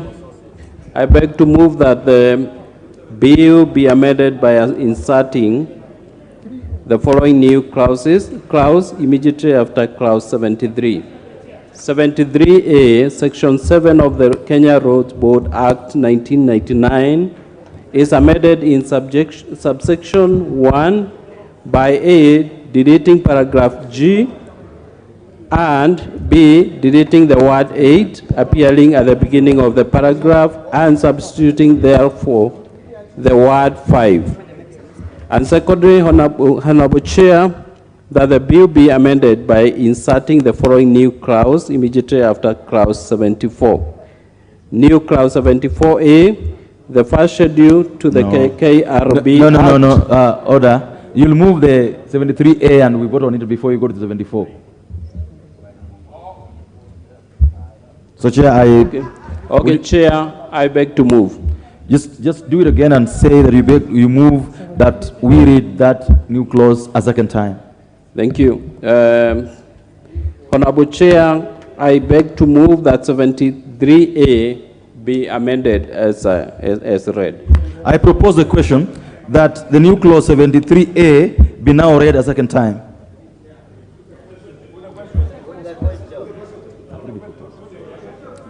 Honorable Wundo, 1 minute. For sure it will be 1 minute. Can the chair actually explain to us what is happening? I mean, just talking about paragraph G, 8 and 5, exactly what's the import of the amendments? We need to know their import. What Chair, is 1 it minute. that we are querying? That's a Chair, 1 minute. Thank you, Chair. I think that justification is about to come, so if you can give me a few seconds, I'll be able to give the justification. And the point is, we are reducing the number of directors from 12 to 9, in line with the Mongozo Code of Administration. Directors of what? Of which body? That's KRB, Kenya Roads Board. Thank you. Yes. I now put the question that the new clause 73A be now read a second time. Will as many of that opinion say aye? Will as many of the contrary opinion say nay? The ayes have it. I propose the question that the new clause 73A be part of the bill. I put the question that the new clause 73A be part of the bill. Will as many of that opinion say aye? Will as many of that contrary opinion say nay? The ayes have it. New clause 74A. Chair of Transport Committee. Honorable Chair, I move that the bill be amended by inserting the following new clause immediately after clause 74. New clause 74A. Honorable Chair, you will go with me. Yes. And move that the new clause be now read a second time. All right. I move that the clause 74A be read the second time. If I got you right, Chair.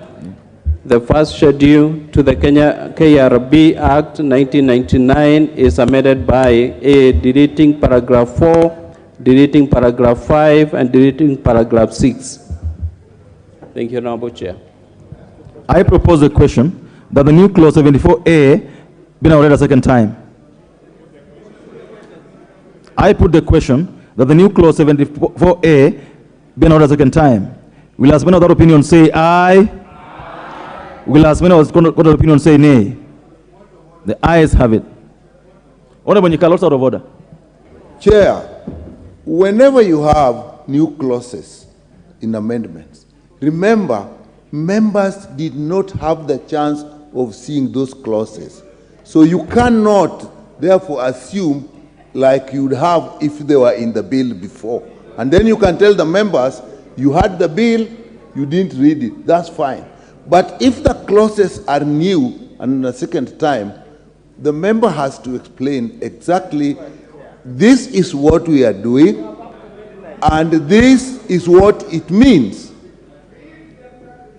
No, in the order paper, you just say replace this, replace that. So you then cannot assume that. Thank you so much, Honorable Nyikal. You know that you already voted on this matter, but I would indulge you. Chair, 30 seconds to explain what this is about. 30 seconds. 1 minute at most. Thank you, Honorable Chair. The purpose of these amendments is to reduce the number of directors or the board members from 12 to 9. You know, most of the agencies, government agencies, have not more than 9 board members. But KRB has 12. And in line with the Mongozo Code of Governance, it is necessary that we abide by the same by reducing the number of directors from 12 to 9. That was 73A, 74A? It's the same. It's the same, yes. Okay. Yeah. It's the same. It is. No, we've already voted on this, Honorable Nyikal. We can't go back to it.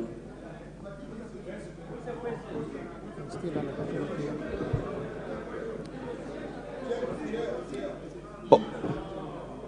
The Honorable Nyikal, resume your seat. I'll give you a chance. I want to propose the question that new clause 74A be part of the bill. Now go ahead. Chair, when you are taking a very substantive amendment, remember that actually the finance bill in a way is a miscellaneous amendment bill because it is touching on very many acts at the same time. And now, if you are doing a substantive thing like changing the board of directors of an institution, Chair, I think that is not the right thing to do in this. And more so, if you then say, then we would like to know in that composition what parts, which one is being removed, who is being removed, because these boards are normally representative. So the proper thing would say in the act, it is the following, and therefore we are removing this and this and this. Now that is what would be proper. And another thing, Mr.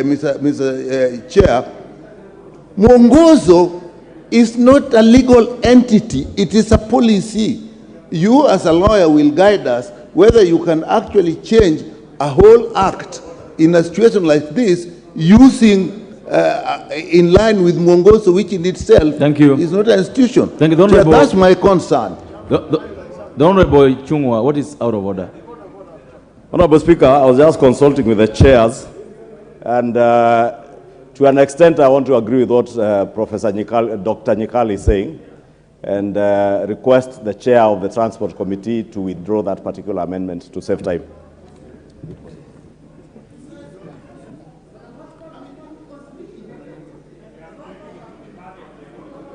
Chair. No. I want to make a ruling on this matter. Okay. I think, Chair, the horse has bolted. The first part of the amendment has been carried, and the global question has been. Just put the second question to Malizar and I. 1 minute. The Honorable Makali Mulu. 1 minute, Makali. Honorable Makali. Thank you, Mr. Chairman. I will be very brief. Mr. Chairman, I think as a matter of procedure, it is important that where we have new clauses, the people who are making those proposals explain to the House the issues, and in line with what the majority leader has said, you know, we have already passed 73A. Now, if you delete 74A, then you leave it hanging, because I think 74A has been informed by 73A, so that you reduce some institutions to remain with 9. So I think it's important we just either do a voting for 74. Thank you, Honorable Makali. Honorable Wandai, 1 minute. 1 minute. Chair, I agree with Honorable Makali Mulu and Honorable Nyikal that the neatest thing is to allow us to go the full hog and take a vote on this matter. Okay? I am one of those people who have in the past advocated for the reduction of those numbers. In that board, the Kenya Roads Board has had a very high number of directors. But without taking a position, let us go the full hog and take a vote. The idea of withdrawing doesn't arise at this late hour in the day. Thank you. The honorable members, you know what to do on these kind of matters. You know what to do, right? So, because what you have reached, the chair cannot withdraw. So you know what to do. I put the question that the new clause 74A be part of the bill. Will have another opinion say aye. Will have another opinion say nay. The ayes have it.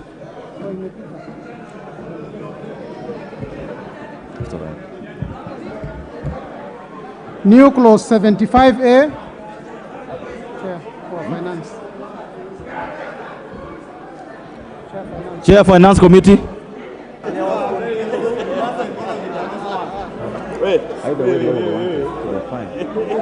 Order members.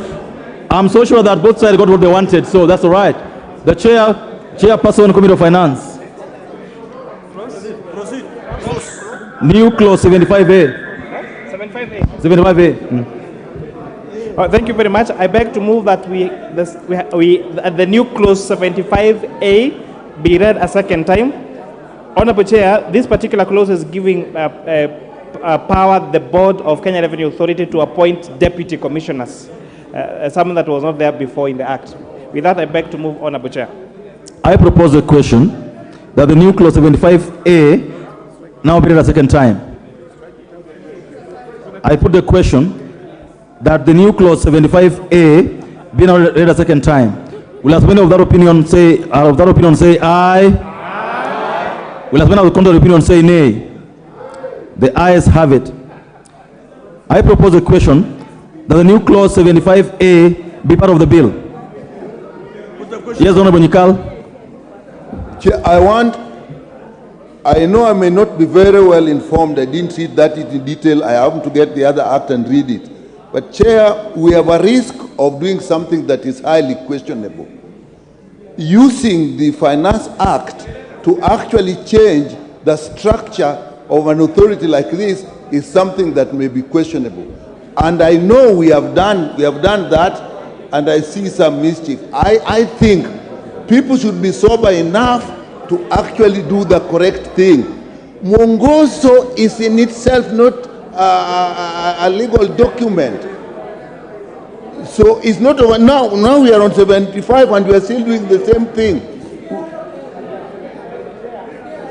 Yeah, but whatever it is, thank you, Honorable Nikal. It is, the principle is not right. Thank you, Honorable Nikal. I now proceed to propose Honorable Undo. Chair, I also want to go on record that this is procedural. This is a substantive matter that has not been subjected to public participation, and it has found its way in this bill. Indeed, Chair, the Parliament is a house of procedure. I would kindly request the Chair to withdraw this particular amendment before you vote on it, so that it's subjected to proper legislative process, because introducing offices in an authority without following the law and public participation is unprocedural and unfair to the people of Kenya. Thank you, Chair. I now put the question that the new clause 75A be part of the bill. Will as one of that opinion say aye? Will as one of the contrary opinion say nay? The ayes have it. New clause 75B. Chair of Finance Committee. That's what I'm telling you. Honorable Chair, I beg to move that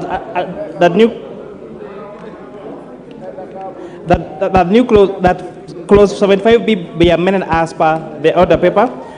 Honorable Chair, as you may recall, we did pass another amendment that gave the Kenya Revenue Authority Just take it again, Chair. Just say to be read a second time, not amended. To be read a second time.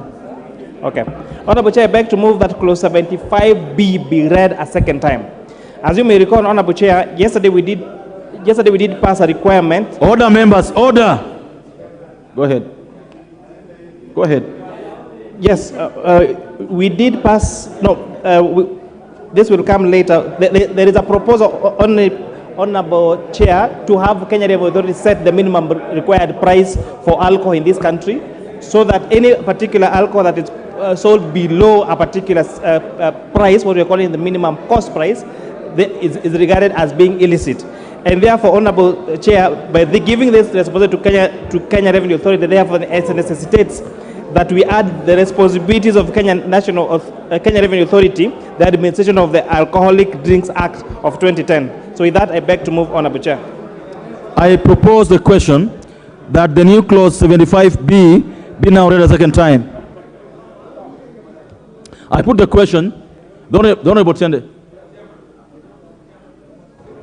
Chair, I know that people are tired. I know that this matter has been prosecuted unsuccessfully by Dr. Nyikal and Dr. Undo, but I need to go on record. Chairman, all these additional new clauses need to adhere to the title of the Finance Bill, which is an act of Parliament to amend the laws relating to various taxes and duties and matters incidental thereto. Anything that does not relate to that is improper. Now, I am aware, I'm acutely aware, that those who think they know the law more than me, like Honorable Chungwa, will say that we have to pass it. But I'll remind him, there's a reason people go to law school for 10 years after leaving Alliance. And he keeps telling us he went to Alliance, but he doesn't say that it was in his village. Mr. Chairman, I beg us to take note that it is actually unprocedural. It might be convenient, but it's improper. Honorable Tiende, are you suggesting that Alliance? Are you suggesting that Alliance is a village school? Alliance is a national school like the school I went to. But in the case of Honorable Chungwa, it is in his village. And then he comes to work in Nairobi. So he can't keep singing it to us. The Honorable Chungwa, 1 minute, and you should not veer off the main issue. Chair, you know my good friend, the Honorable Tiende Amolo, knows even the national school he went to is in some village. But you know, Kikuyu village, just like Kamaguts and Sugoi, are very important villages. Oh dear Lord. Kikuyu has not just produced one national school, the Alliance High School. It also has the Alliance Girls High School. It has Kikuyu campus, where many members here, including the Chair of Education, went to school. Therefore, Honorable Chair, thank you. Please defend. Thank you. Chair, what do you want to debate about? Because let me have the Honorable Barasa. Mr. Chairman, all the villages are important. Yes. Let us stick to important matters that are put us here, not discussing about village schools wherever they are. We all went to serious schools. Every school is as serious as Alliance High School. Thank you. Honourable members, I now want to put the question that the new clause 75B be now read a second time. Will as one of that opinion say aye? Will as one of the contrary opinion say nay? The ayes have it. I propose the question that the new clause 75B be part of the bill. I now put the question, the Honorable Farah. The Honorable Farah. Chair, for the benefit of the House, anything that has got a financial implication, regardless of what that act is, whether it's the Kenya Roads Board Act or it's the KRA Act, can be raised in the financial, statement. Thank you so much. The finance bill itself. Thank you. Thank you. I now put the question that the new clause 75B be part of the bill. Will as one of that opinion say aye? Will as one of the contrary opinion say nay? The ayes have it. New clause 75C.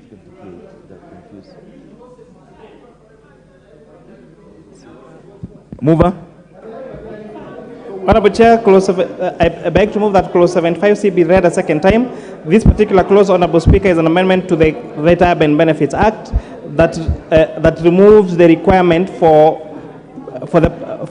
share capital holding for pension schemes to Kenyans to reduce the requirement for foreigners for pension scheme to have shareholding of 66% to reduce that to 33%. Honorable Chair, these are some of the issues that came from public participation. I beg to move, Honorable Chair. Thank you. I propose the question that the new clause 75C be now read a second time. I put the question that the new clause 75C be now read a second time. Will as many as are that opinion say aye? Will as many as the contrary opinion say nay? The ayes have it. I propose the question that the new clause 75C be part of the bill. I put the question that the new clause 75C be part of the bill. Will as one of that opinion say aye? Will as one of that opinion say nay? The ayes have it. New clause 76A. Mover.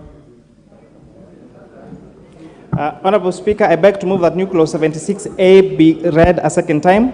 This clause, Honorable Speaker, Honorable Chair, sets the minimum input cost price for alcoholic drinks in this in the country. So this would mean that the Kenya Revenue Authority will have the mandate to set the minimum price particular drinks should be sold. And this, Honorable Speaker, is intended to ensure that we get rid of the illicit brews that are sold to our young people in this country. I beg to move, Honorable Chair. Thank you. I propose the question that the new clause 76A be part of the, we now read a second time. Honorable Wundo.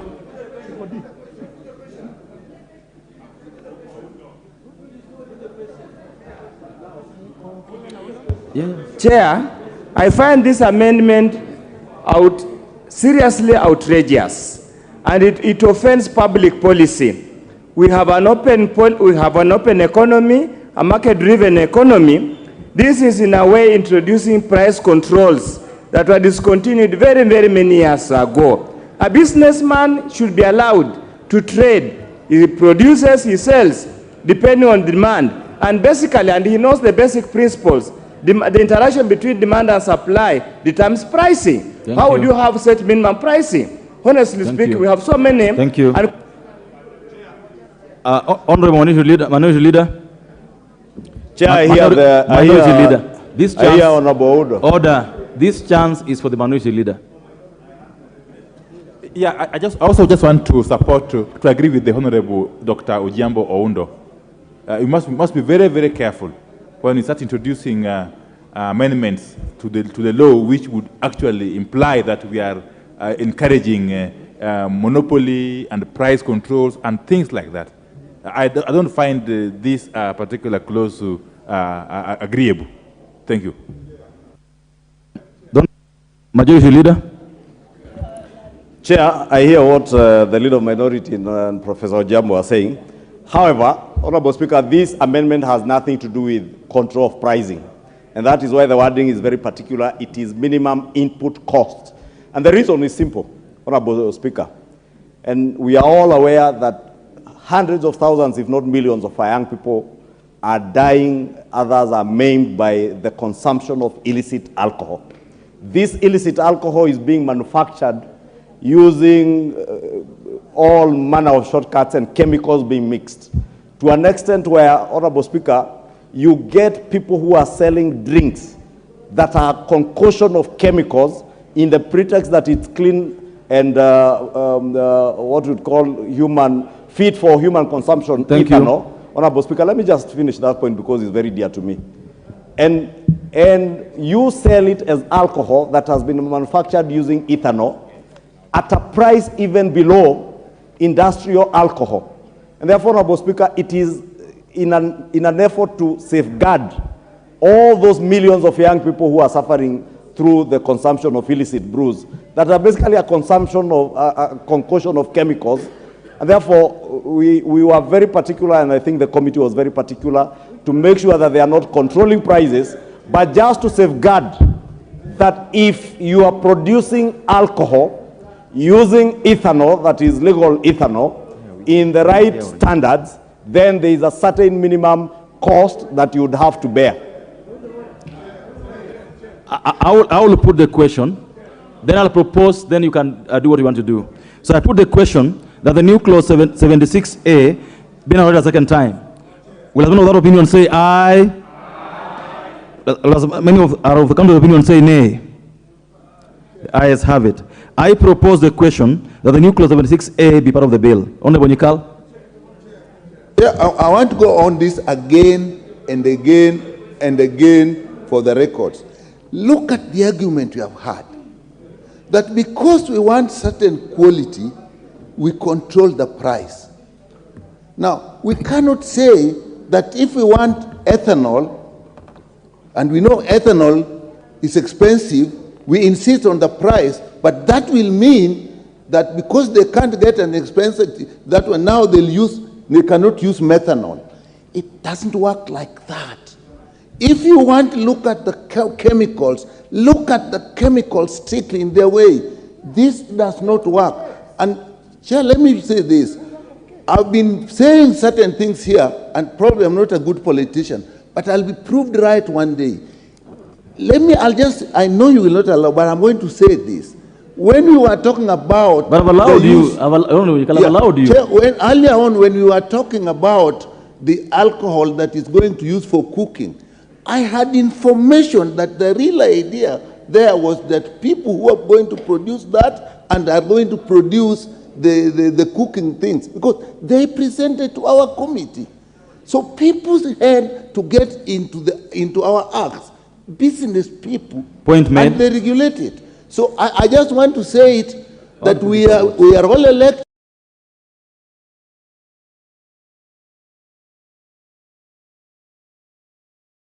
Thank you. Kenyans. Thank you, Honorable Farah. Finally. Chair,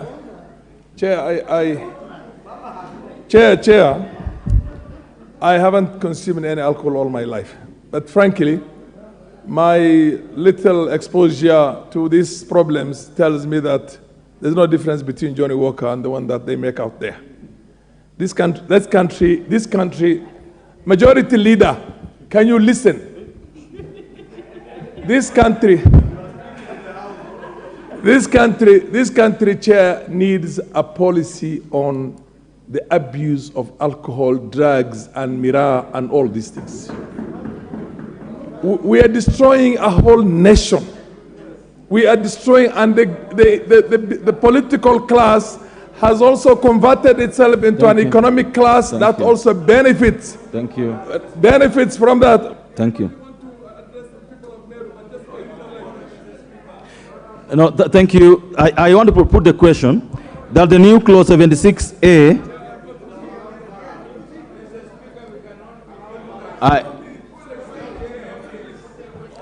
order members, at the point you've reached, we are not debating.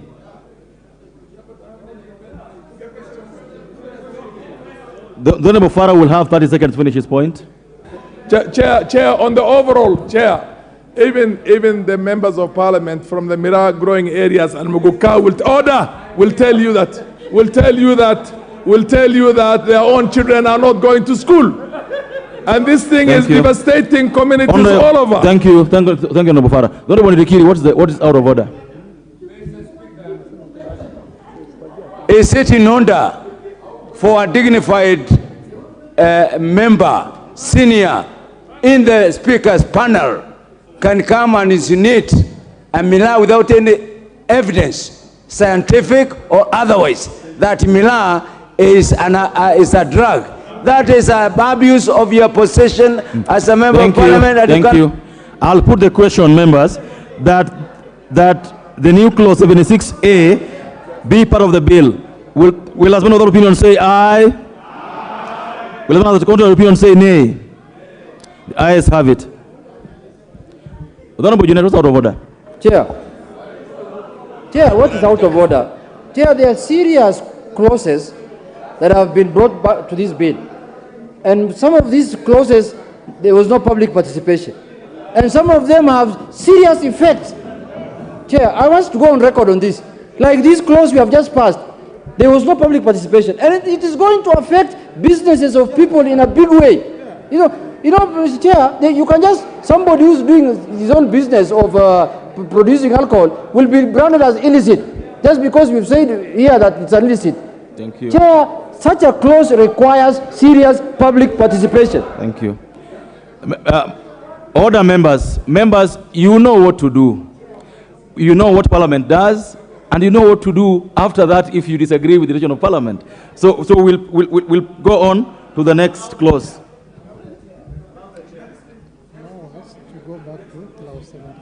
Members, I want you to go back to clause 75D.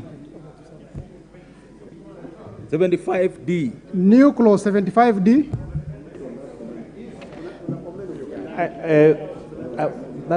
Yes. We skipped it, that's why. Okay, 75B. D. Oh, yes. Yes, I propose that clause 17B be read a second time. And Honorable, yes, I gave a different explanation.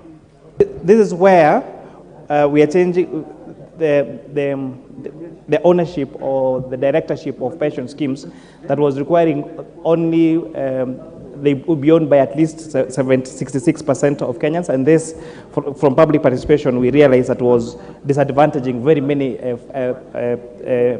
enterprises that were in the management of pensioners. So that is more of a cleanup to make sure that it is in line with what is in the practice. And C, which is what I had moved earlier, was to make sure that our pension schemes are Sharia compliant. Because we have Sharia, we have a requirement for Sharia compliance in the banking sector, in the insurance sector, but this was missing in the pension sector. And Honorable Chair, yes, and I beg to move, on the issue of Clause 75, that was said that it was not subject to public participation. Honorable Chair, I think that is a very unfair comment because we spent many hours, we listened to very many stakeholders, and for us to see us introducing this particular clause on this particular bill, it is because it came from the members of the public.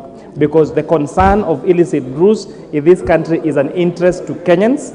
You will see this particular report being carried on in our report because these are issues that were raised by the members of the public. Thank you. I now propose the question that the new clause 75D be noted a second time. I put the question that the new clause 75D be noted a second time. Will as many as are of that opinion say aye? Will as many as are of contrary opinion say nay? The ayes have it. I propose the question that the new clause 75D be part of the bill.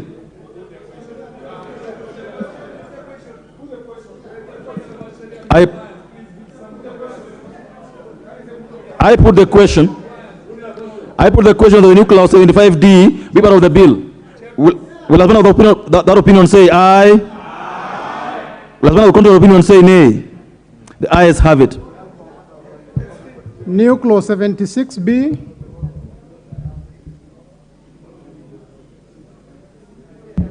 Honorable Chair, I beg to move that clause 76B be read a second time, and this is in line with clause 76A that is setting the minimum cost price, where we're saying a person shall not sell, manufacture, pack, or distribute alcoholic drinks at a price below the minimum cost price. And that I beg to move, Honorable Chair. Let me propose, then you do your point of order. I propose the question that the new clause 76B be noted a second time. Honorable Wandai, what's out of order? Chair, there's a problem here. Even though we seem to be in a hurry to go home. Chair, some of these new clauses were not in the order paper of yesterday. Yes. They have found their way in today's order paper, and they're establishing fundamental changes. Like the issue of alcoholism. I know there's been a campaign in central Kenya of late to deal with alcoholism, but the way to deal with alcoholism is not to bring this kind of amendments. Is to provide jobs to those youth. You promise those youth jobs. Give them the jobs and they will not go out drinking alcohol. Don't Bondai, you raise a very important issue. Yeah. Order members. No. Order members. I want this to be responded to. The Honorable Chair, the point raised by the Honorable Bondai, that order members, that the amendments you are now prosecuting were not in the order paper yesterday. Is that the case? Honorable Chair, I would like to confirm with the table office that actually these amendments were in the order paper.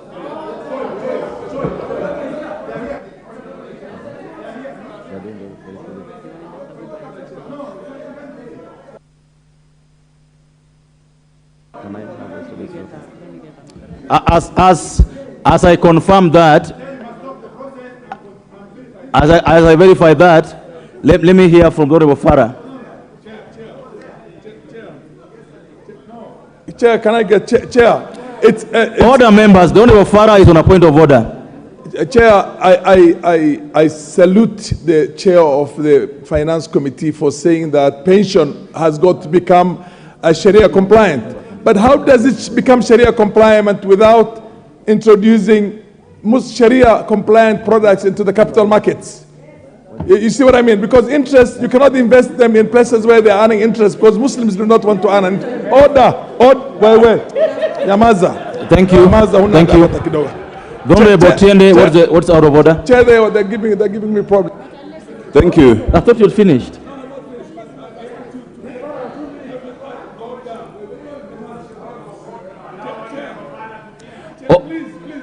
The Honorable Unit, will you take your seat?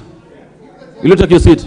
The Honorable Farah, finish your point. Chair, I am happy and thank you very much because you have solved almost 25% of the population of this country who are earning pensions and who don't know whether they're getting halal or haram. But then please, let's also go and introduce the products into the Capital Markets Authority. Thank you. Honorable Tiende. Thank you, Chair. I wanted to tell the Honorable Farah that what he's speaking to already passed and he seemed to support it. So it's too late. Just as you said, he knows what to do. But on this one, Chair, as pending confirmation, and I wanted to speak to this. No, Honorable Farah, you allow others also. No, Honorable. You are a sinner. Order, Honorable Farah. Order. Chair, I wanted to say that in addition to the irregular introduction of these new clauses, it is standard practice that just like with the bill, where there's any amendment, you don't just introduce what you're amending. In the bill itself, you must contain the objects of the amendment and the original provisions. So when you are introducing it in this order paper, where does the member cross-check? Because these are fundamental matters. You know, one day we will be asked, you are in chambers. So, Chair, we must take this matter, and this is not about which side you are in. This is just about good lawmaking. Thank you. The Honorable Chair of the committee. Honorable Chair, we are really coming to the tail end of these amendments. And our committee took hours to work on these particular documents. So I'm very disturbed when honorable members and senior members in leadership come and say that I sneaked in an amendment. The supplementary order paper, in fact, I have actually had to borrow one so that it's not on my notes.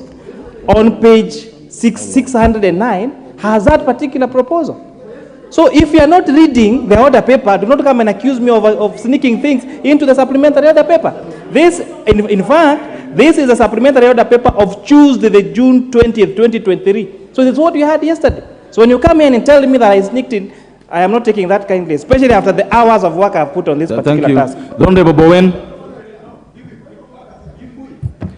I will give the person that I should give, not the person who said Honorable Chair. Honorable Bowen. Honorable Bowen, take your seat. Honorable Chair, because the Chair has really substantiated, Honorable Chair, I was disappointed that we sat here up to the middle of or this morning, or about 1 a.m. this morning, and a new clause was introduced. But now that the Chair has clarified that actually that part of the amendment is there, I want to support the... Thank you. Okay, Honorable Mbui, then I will rule on this. Thank you, Chair. Chair, the order paper for Tuesday, and the beautiful thing with Parliament is that every page of the order paper passes and a new page comes for later. Now, page number 554 has the new clause 75, and it reaches up to C. After that, it is clause 76. On this one, we have on page 689 is where we have the new clause 75C and 75D. It is here we have the evidence. It is in the, it is, any Kenyan can access it. It is on the website. So the thing is, Mr. Speaker, the fact is this: the order paper did not have 75D. Thank you so much. I will. Order, members, order. The Honorable Majority, take your seat. What I'm holding now is the supplementary order of Tuesday, June 20th, 2023 at the Honorable Majority Leader, your order of order. 2023 at 2:30 p.m. And if you have it, go with me to page 606. Go to your order paper, page 606. 606, read with me, new clauses 75A, B, and C. Then just turn to 607. We have 75C. Just stand there. 75. If anybody has that order paper to go with me, in page 607, 75C, 75, order members. So what I'm holding now is page 607, 75C, and 75D. If you go to page 608, it has new clauses, 76A and B. If you go on like that, you get all this. This is the order paper for yesterday, the 20th of June 2023 at 2:30 p.m. So all these that are being discussed this evening were in yesterday's order paper. Nothing, and I want to repeat so that it's very clear, nothing, none of the clauses we're discussing today were not in yesterday's order paper. All of them were in yesterday's order paper, and I've confirmed that.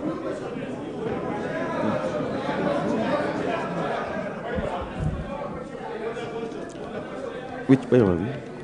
Which clause were we at?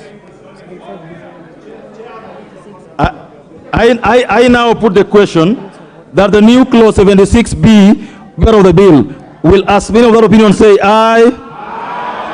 Will as many of the contrary opinion say nay. The ayes have it.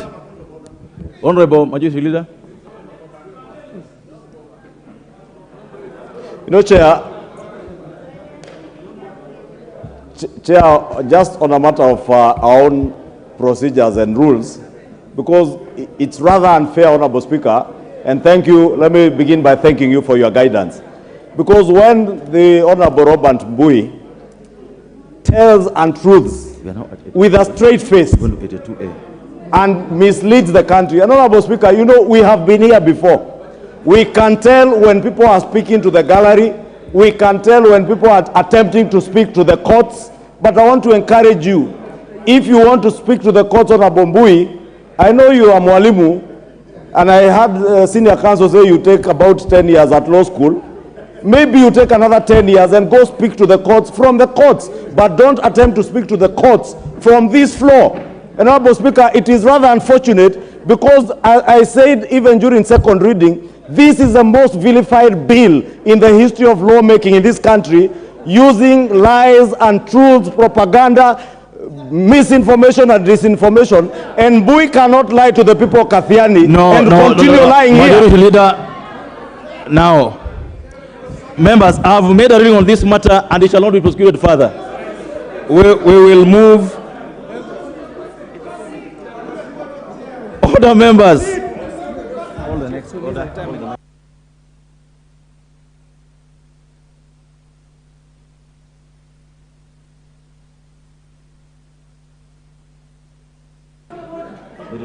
New clause 82A.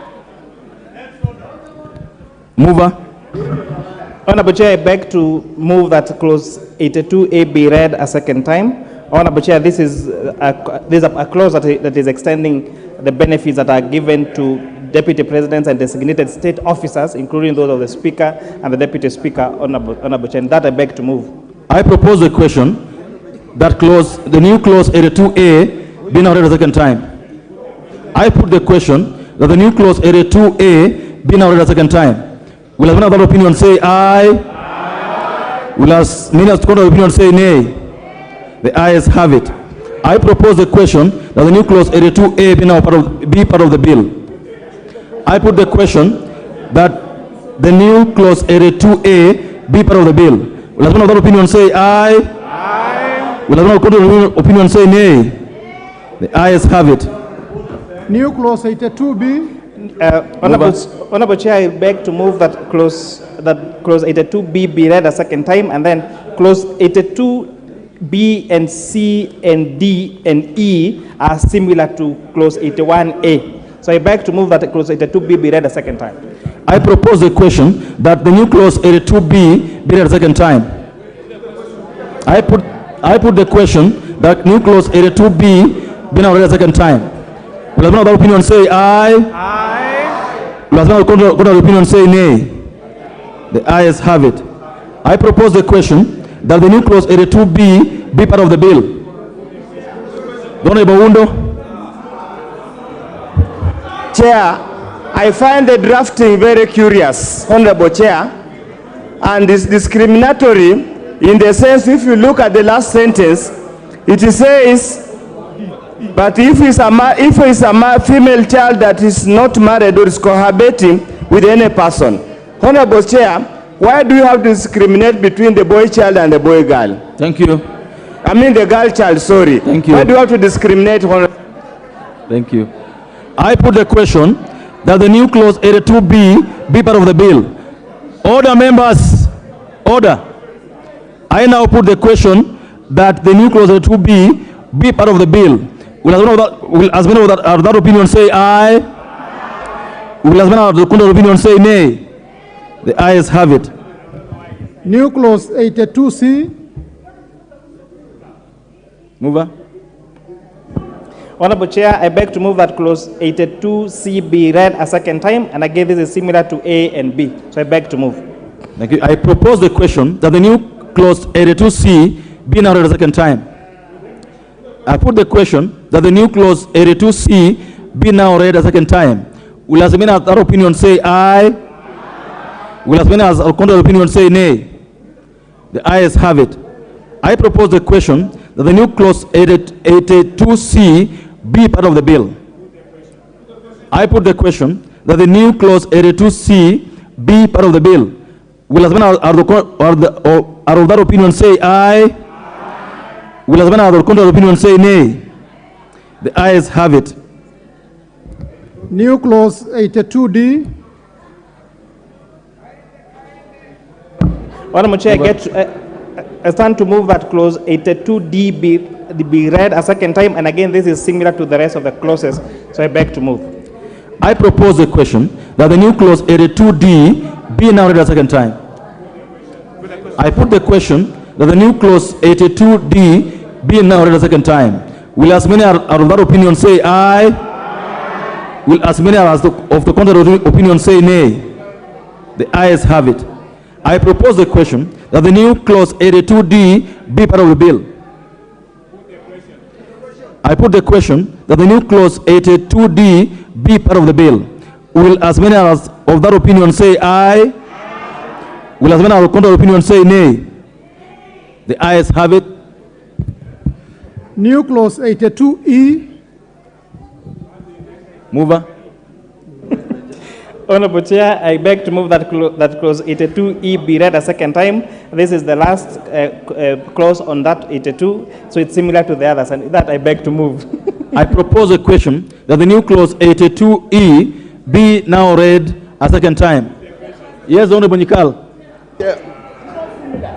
Chair, once again, I could see those who are deputy. This is totally different. And I would just plead that even with the majority and the ease of voting, let's explain new clauses. Thank you. Honorable Chair, explain 82E.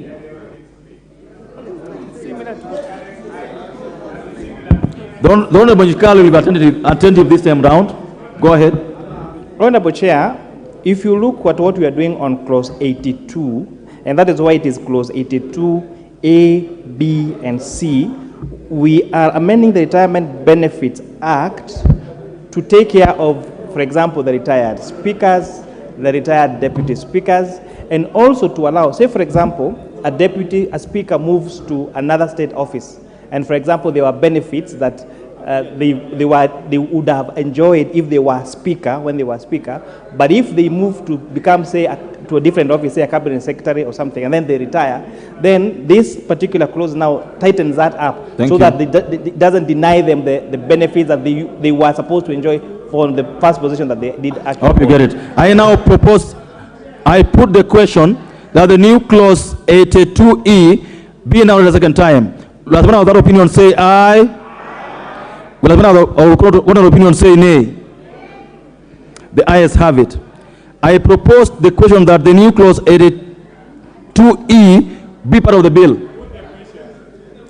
Don't Bunyikal. This explanation. Go ahead. Yeah, Chair, I'm following your explanation. You see, what is expected, and you will agree with me, is here you are saying in paragraph B, by inserting the words of one chief liaison officer immediately after the words one personal assistant. If you don't go into the details, at least you are including another person. All we want to know is before what was the status. The one you are doing now, what is the status? Honestly, just simple explanation. But Honorable Nyikal, these order papers are published in advance, and we are supposed to interact with them before debate. And so I find the chair's explanation sufficient, and move to put the question that the new clause 82E be part of the bill. Will as many of that opinion say aye? Will as many as are of the contrary opinion say nay? The ayes have it. New clause 85. Chairperson, move on. Honorable Chair, I beg to move that clause 85 be read a second time, and I'd like to give a brief explanation to 86 and 87, so that when you get to them, I don't need to explain again. So, Honorable Chair, I want to give an example. So this amendment is on Special Economic Zones Act, and I want to give this example. If we have a special economic zone, say in Molo, that is doing value addition of potatoes, with the current law as it is, those SEZ cannot buy those potatoes from that neighboring place. Why? Because if they buy from that particular market, when they sell back to the market, they'll have to pay import duty. Because special economic zones are seen in the minds of the law as being an outside country. So, however, if the same developer, if the same processor of that project at that SEZ, special economic zone, imports potatoes from Uganda, those potatoes are going to come without import duty of 35%. So these particular proposals are supposed to incentivize our special economic zones to buy their raw materials from the local areas and not necessarily import from COMESA countries, because if they imported, then they will not pay import duty. And with that, I beg to move, Honorable Chair. Thank you. I now propose the question that the new clause 85 be noted a second time. I put the question that the new clause 85 be noted a second time. Will as many as are of that opinion say aye? Aye. Will as many as are of contrary opinion say nay? The ayes have it. I propose the question that the new clause 85 be part of the bill. I put the question that the new clause 85 be part of the bill. Will as many as are of that opinion say aye? Aye. Will as many as are of contrary opinion say nay? The ayes have it. New clause 86. Mover. Honorable Chair, I beg to move that clause 86 be read a second time as explained in clause 85. I now propose the question that the new clause 86 be noted a second time. I put the question that the new clause 86 be noted a second time. Will as many as are of that opinion say aye? Aye. Will as many as are contrary opinion say nay? The ayes have it. I propose the question that the new clause 86 be part of the bill. I put the question that the new clause 86 be part of the bill.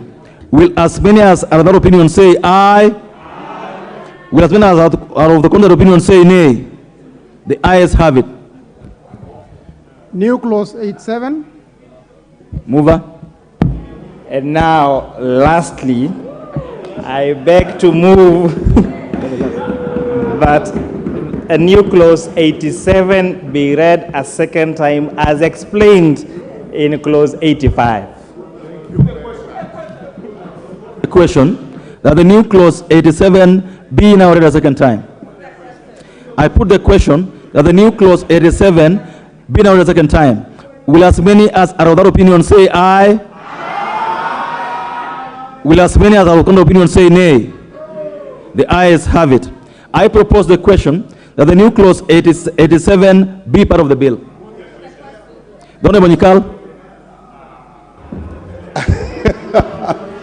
Chair, I stand to support, because this explanation, at least now you know that the concept is when you have a zone, it equates with the foreign one. At least that is now known. So this is good, we support. Thank you. Chair, that is how it should be done. Thank you, Chair. Honorable Nyikal. I now put the question that the new clause 87 be part of the bill. Will as many as are of that opinion say aye? Aye.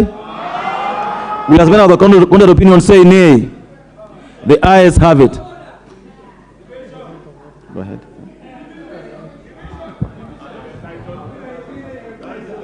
Title. It's just to say title with the title of the bill. Do you propose or?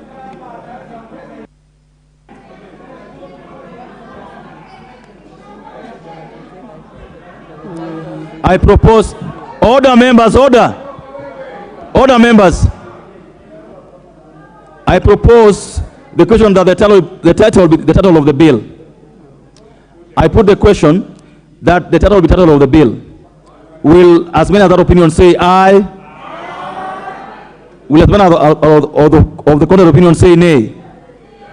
The ayes have it. Clause 1.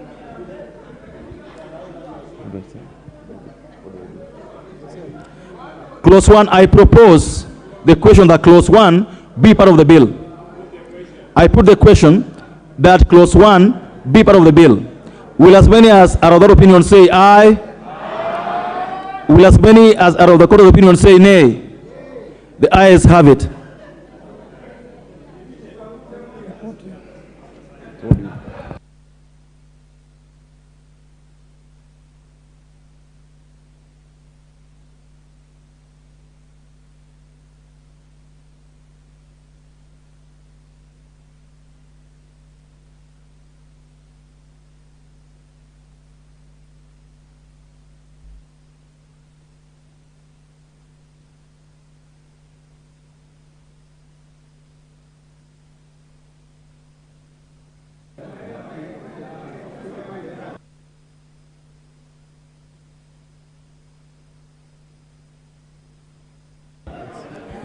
The order, members, Honorable Chairperson, mover, you remove for reporting. Honorable Chairperson, I beg to move that the committee do report to the House its consideration of the Finance Bill, National Bill number 14 of 2023, and its approval thereof with amendments. Thank you. I now put the question, members, which is that the committee do report to the House its consideration of the Finance Bill, National Assembly Bill number 14 of 2023, and its approval thereof with amendments. Will as many as of that opinion say aye? Will as many as of the contrary opinion say nay? The ayes have it.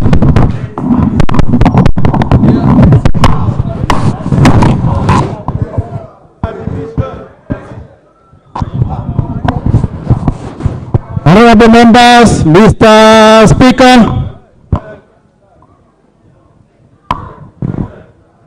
You are welcome.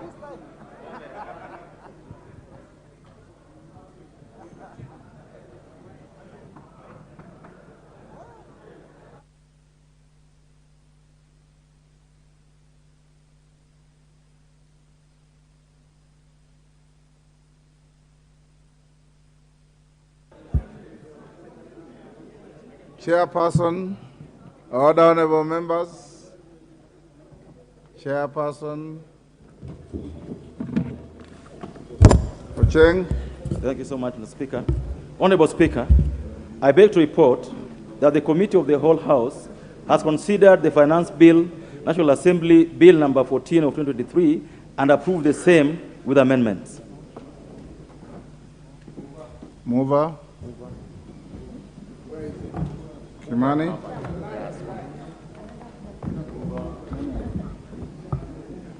Honorable Speaker, I beg to move that the House do agree with the committee in the said report, and as I ask the Honorable Leader of Majority Kimani Ichung'wah to seconds, I would really like to thank the Honorable Members of Parliament for supporting the amendments. I can say that even those that oppose particular clauses, we really benefited, and especially speaking on my behalf, on the reasoning. And this being the first finance bill that this administration is processing, we look forward to an even improved process, improved judgment, improved debate, and improved provisions so that we can make sure we grow this country forward. With that, I ask the Leader of Majority to Second. Honorable Speaker, allow me also, as I second, to thank all these members who have sat through this 2 days to the wee hours of the morning and late at night, Honorable Speaker, debating issues that have concern to the Kenyan people from both sides of the coalition. And as the chair of the Finance Committee says, this has enriched the debate of this assembly, enriched the value that we give back to the people who elected us to this house. And just in the words of the chair of the Finance Committee, let me also take this opportunity to thank even those of our colleagues on the minority side who had their say, as the majority had their way, because that is what pertains a democracy. And it is testament now to the world, not just Kenyans, that we are a true democracy, that where we can come into this debating chamber, debate without having acrimony, without having chaos. And I must commend the decorum that we have conducted ourselves with over these 2 days, even under very strenuous circumstances, when it's very late and members are tired. Many of these members from across the board have really behaved well. I do not want to say it may have anything to do with those who have not been there, but let me also use this opportunity to ask all of us, just as we have allowed each other to be heard and put our points across, always during the debate to allow each other to speak and be heard. When you have an opinion different from mine, it doesn't add any value shouting at me from your seat or me shouting at you from my seat. It only adds value me listening to you, and when I get an opportunity or any of my colleagues gets an opportunity to answer you back. But overall, Honorable Speaker, I must say that for the first time, we have indeed tried to do our best and articulated issues that have concern to the Kenyan people. And to the Kenyan people, Honorable Speaker, in conclusion, let me say, as I said during the second reading of this bill, that we had a robust public participation on this bill. It is one of the bills where Kenyans from all walks of life had something to say about. A lot of it, Honorable Speaker, based on information that was being peddled in the media that was untrue, and they will now bear as witness when this bill comes to be assented to by His Excellency the President, whenever he assents to it, that many of the things that Kenyans were being scared about, especially by our media houses, Honorable Speaker, may not be necessarily what they were being told. And with time will prove us right. Honorable Speaker, it is a huge sacrifice, not just for members of Parliament, but even for the people of Kenya, that we have got to take a painful walk for a short time to get back our economy to where it ought to be. We are in this economy, in the situation it is in together, and together as Kenyans, we will get out of it and be on a path of renewal, a path of economic recovery, and a path of unmatched prosperity with the sacrifices that people of Kenya and all of us will make. With those very many remarks, Honorable Speaker, I beg to second. Thank you, Majority Leader. Honorable members, I now propose the question, which is that the House do agree with the committee in the said report. I now pull the question, which is that the House do agree with the committee in the said report. As members of that opinion say aye. Aye. Will those of the contrary opinion say nay? Nay. The ayes have it. Mover. Honorable Speaker, I beg to move that the Finance Bill, National Bill number 14 of 2023, be now read at that time. And Honorable Speaker, before I do that, I would really like to, in a very special way, thank our people, our team, that's our secretariat team. This dedicated parliamentary staff spent hours, when you're doing the reports, they actually translated, making sure that everything is done. And perhaps I feel we do not appreciate enough the work that is done by the staff of Parliament. And this is proof that the thousands of documents they processed, the great sacrifice they did make, there's still, some of them are still seated with us here, and even after this, they'll go to work again. Tomorrow morning, we start vetting of the chairperson for the Commission on Revenue Allocation, and expect that they will have prepared, and that before now we start on that. And so I really want to thank the dedicated parliamentary staff that really did their work to make this a success. And lastly, I want to thank the members of the public that sent us more than 1,500 memoranda, the more than 200 stakeholders that took their time to come and share their views with us. We tried as much as we can to carry as many views of the members of the public as we could, and it's good that this particular debate has demystified the fact that there were no any amendments, that public participation was an exercise in futility. We have all seen proposals that came through from members of the public, and we really want to thank them. They should not tire. The next time there is any bill of parliament, let them come and give their views, because they have been able to see that their views actually do count. And with that, Honorable Speaker, I beg to move that the committee be led, that the finance bill be read a third time. And lastly, Honorable Chair, it would be very wrong if I don't appreciate the members of the committee. We never struggled to get quorum. In fact, most of the time we were full house or really near full. Out of 15 members, we are 13, 14, or 15. And our members are from across the political divide. They really sat with us, they gave us ideas, and they are still with us here to make sure that this particular exercise is what those. This was really a demonstration of what teamwork can possibly achieve. And in fact, I really want to thank them and ask Honorable Makilap to second.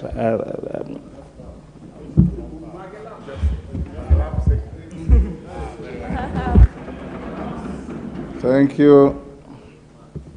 Honourable members, I now propose the question, which is that the Finance Bill, National Assembly Bill number 14 of 2023 be now read a third time.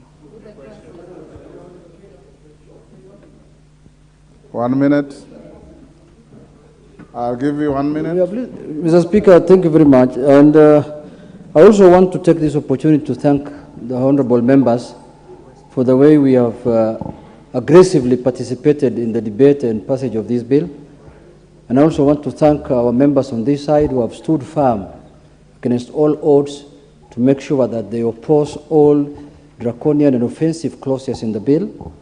Mr. Speaker, I am happy that we did think we were allowed to debate freely in the House. We gave our opinion. We were allowed free debate on this bill, as much as controversial as we were. But one factor that has remained constant, Mr. Speaker, in this chamber, in the history, is that all controversial bills, I don't know, for strange reasons, and surprisingly, are passed at night.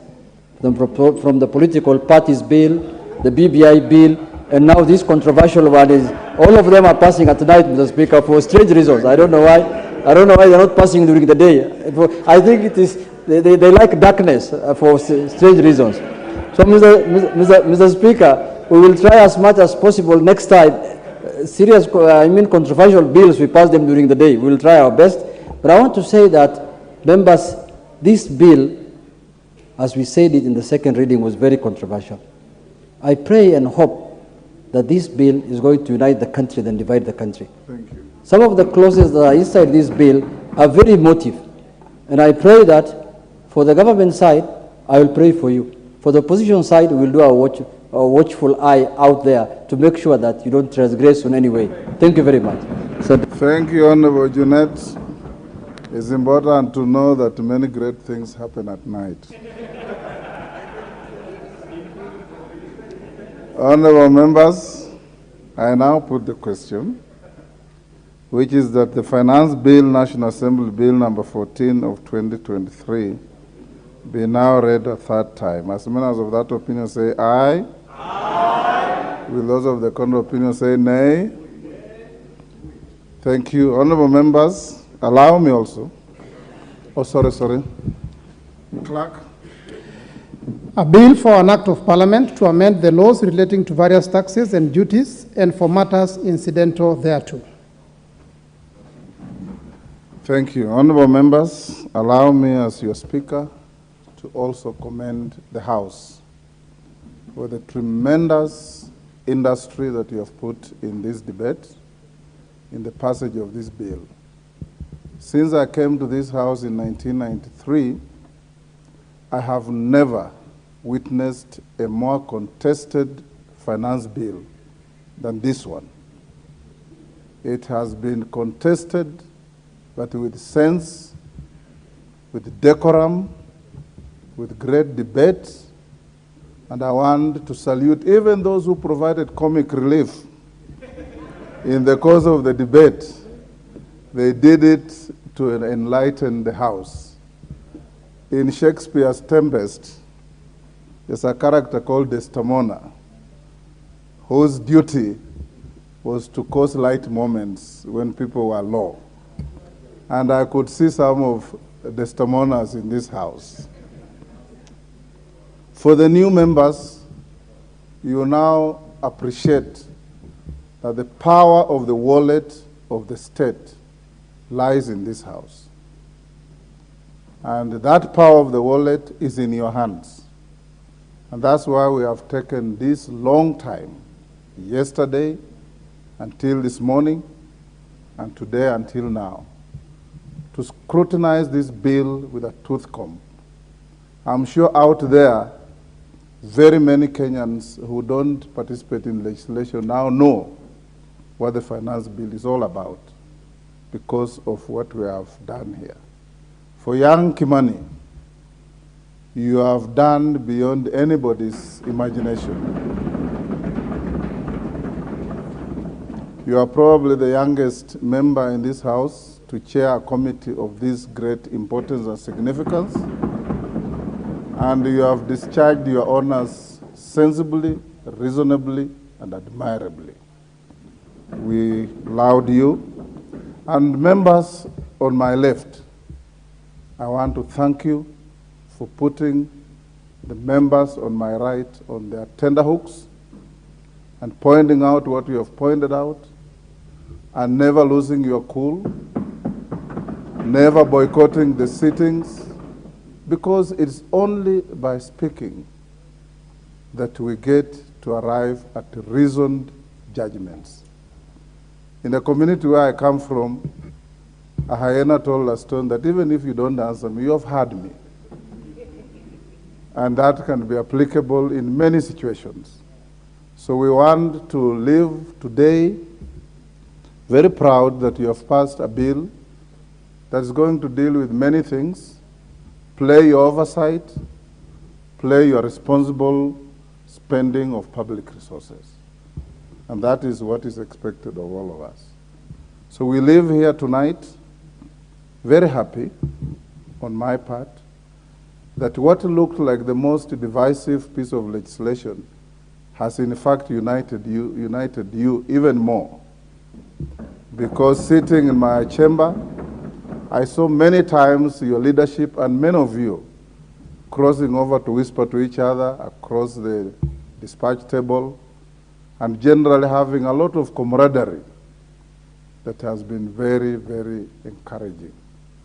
So this, honorable members, brings us to the end of the proceedings of today.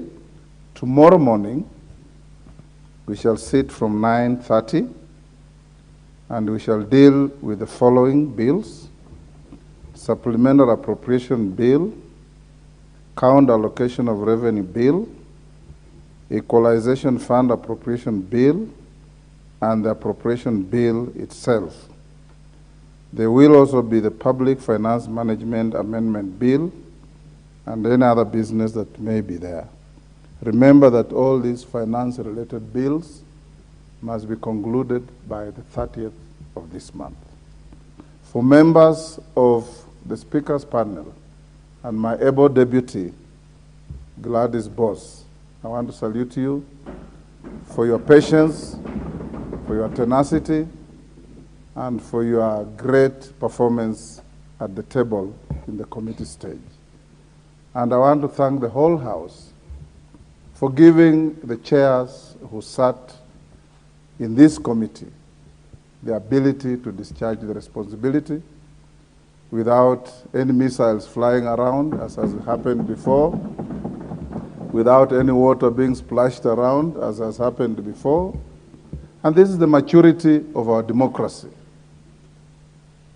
As we finish this evening, I can tell you, members of this House, that I can see, I can feel a better tomorrow for this country.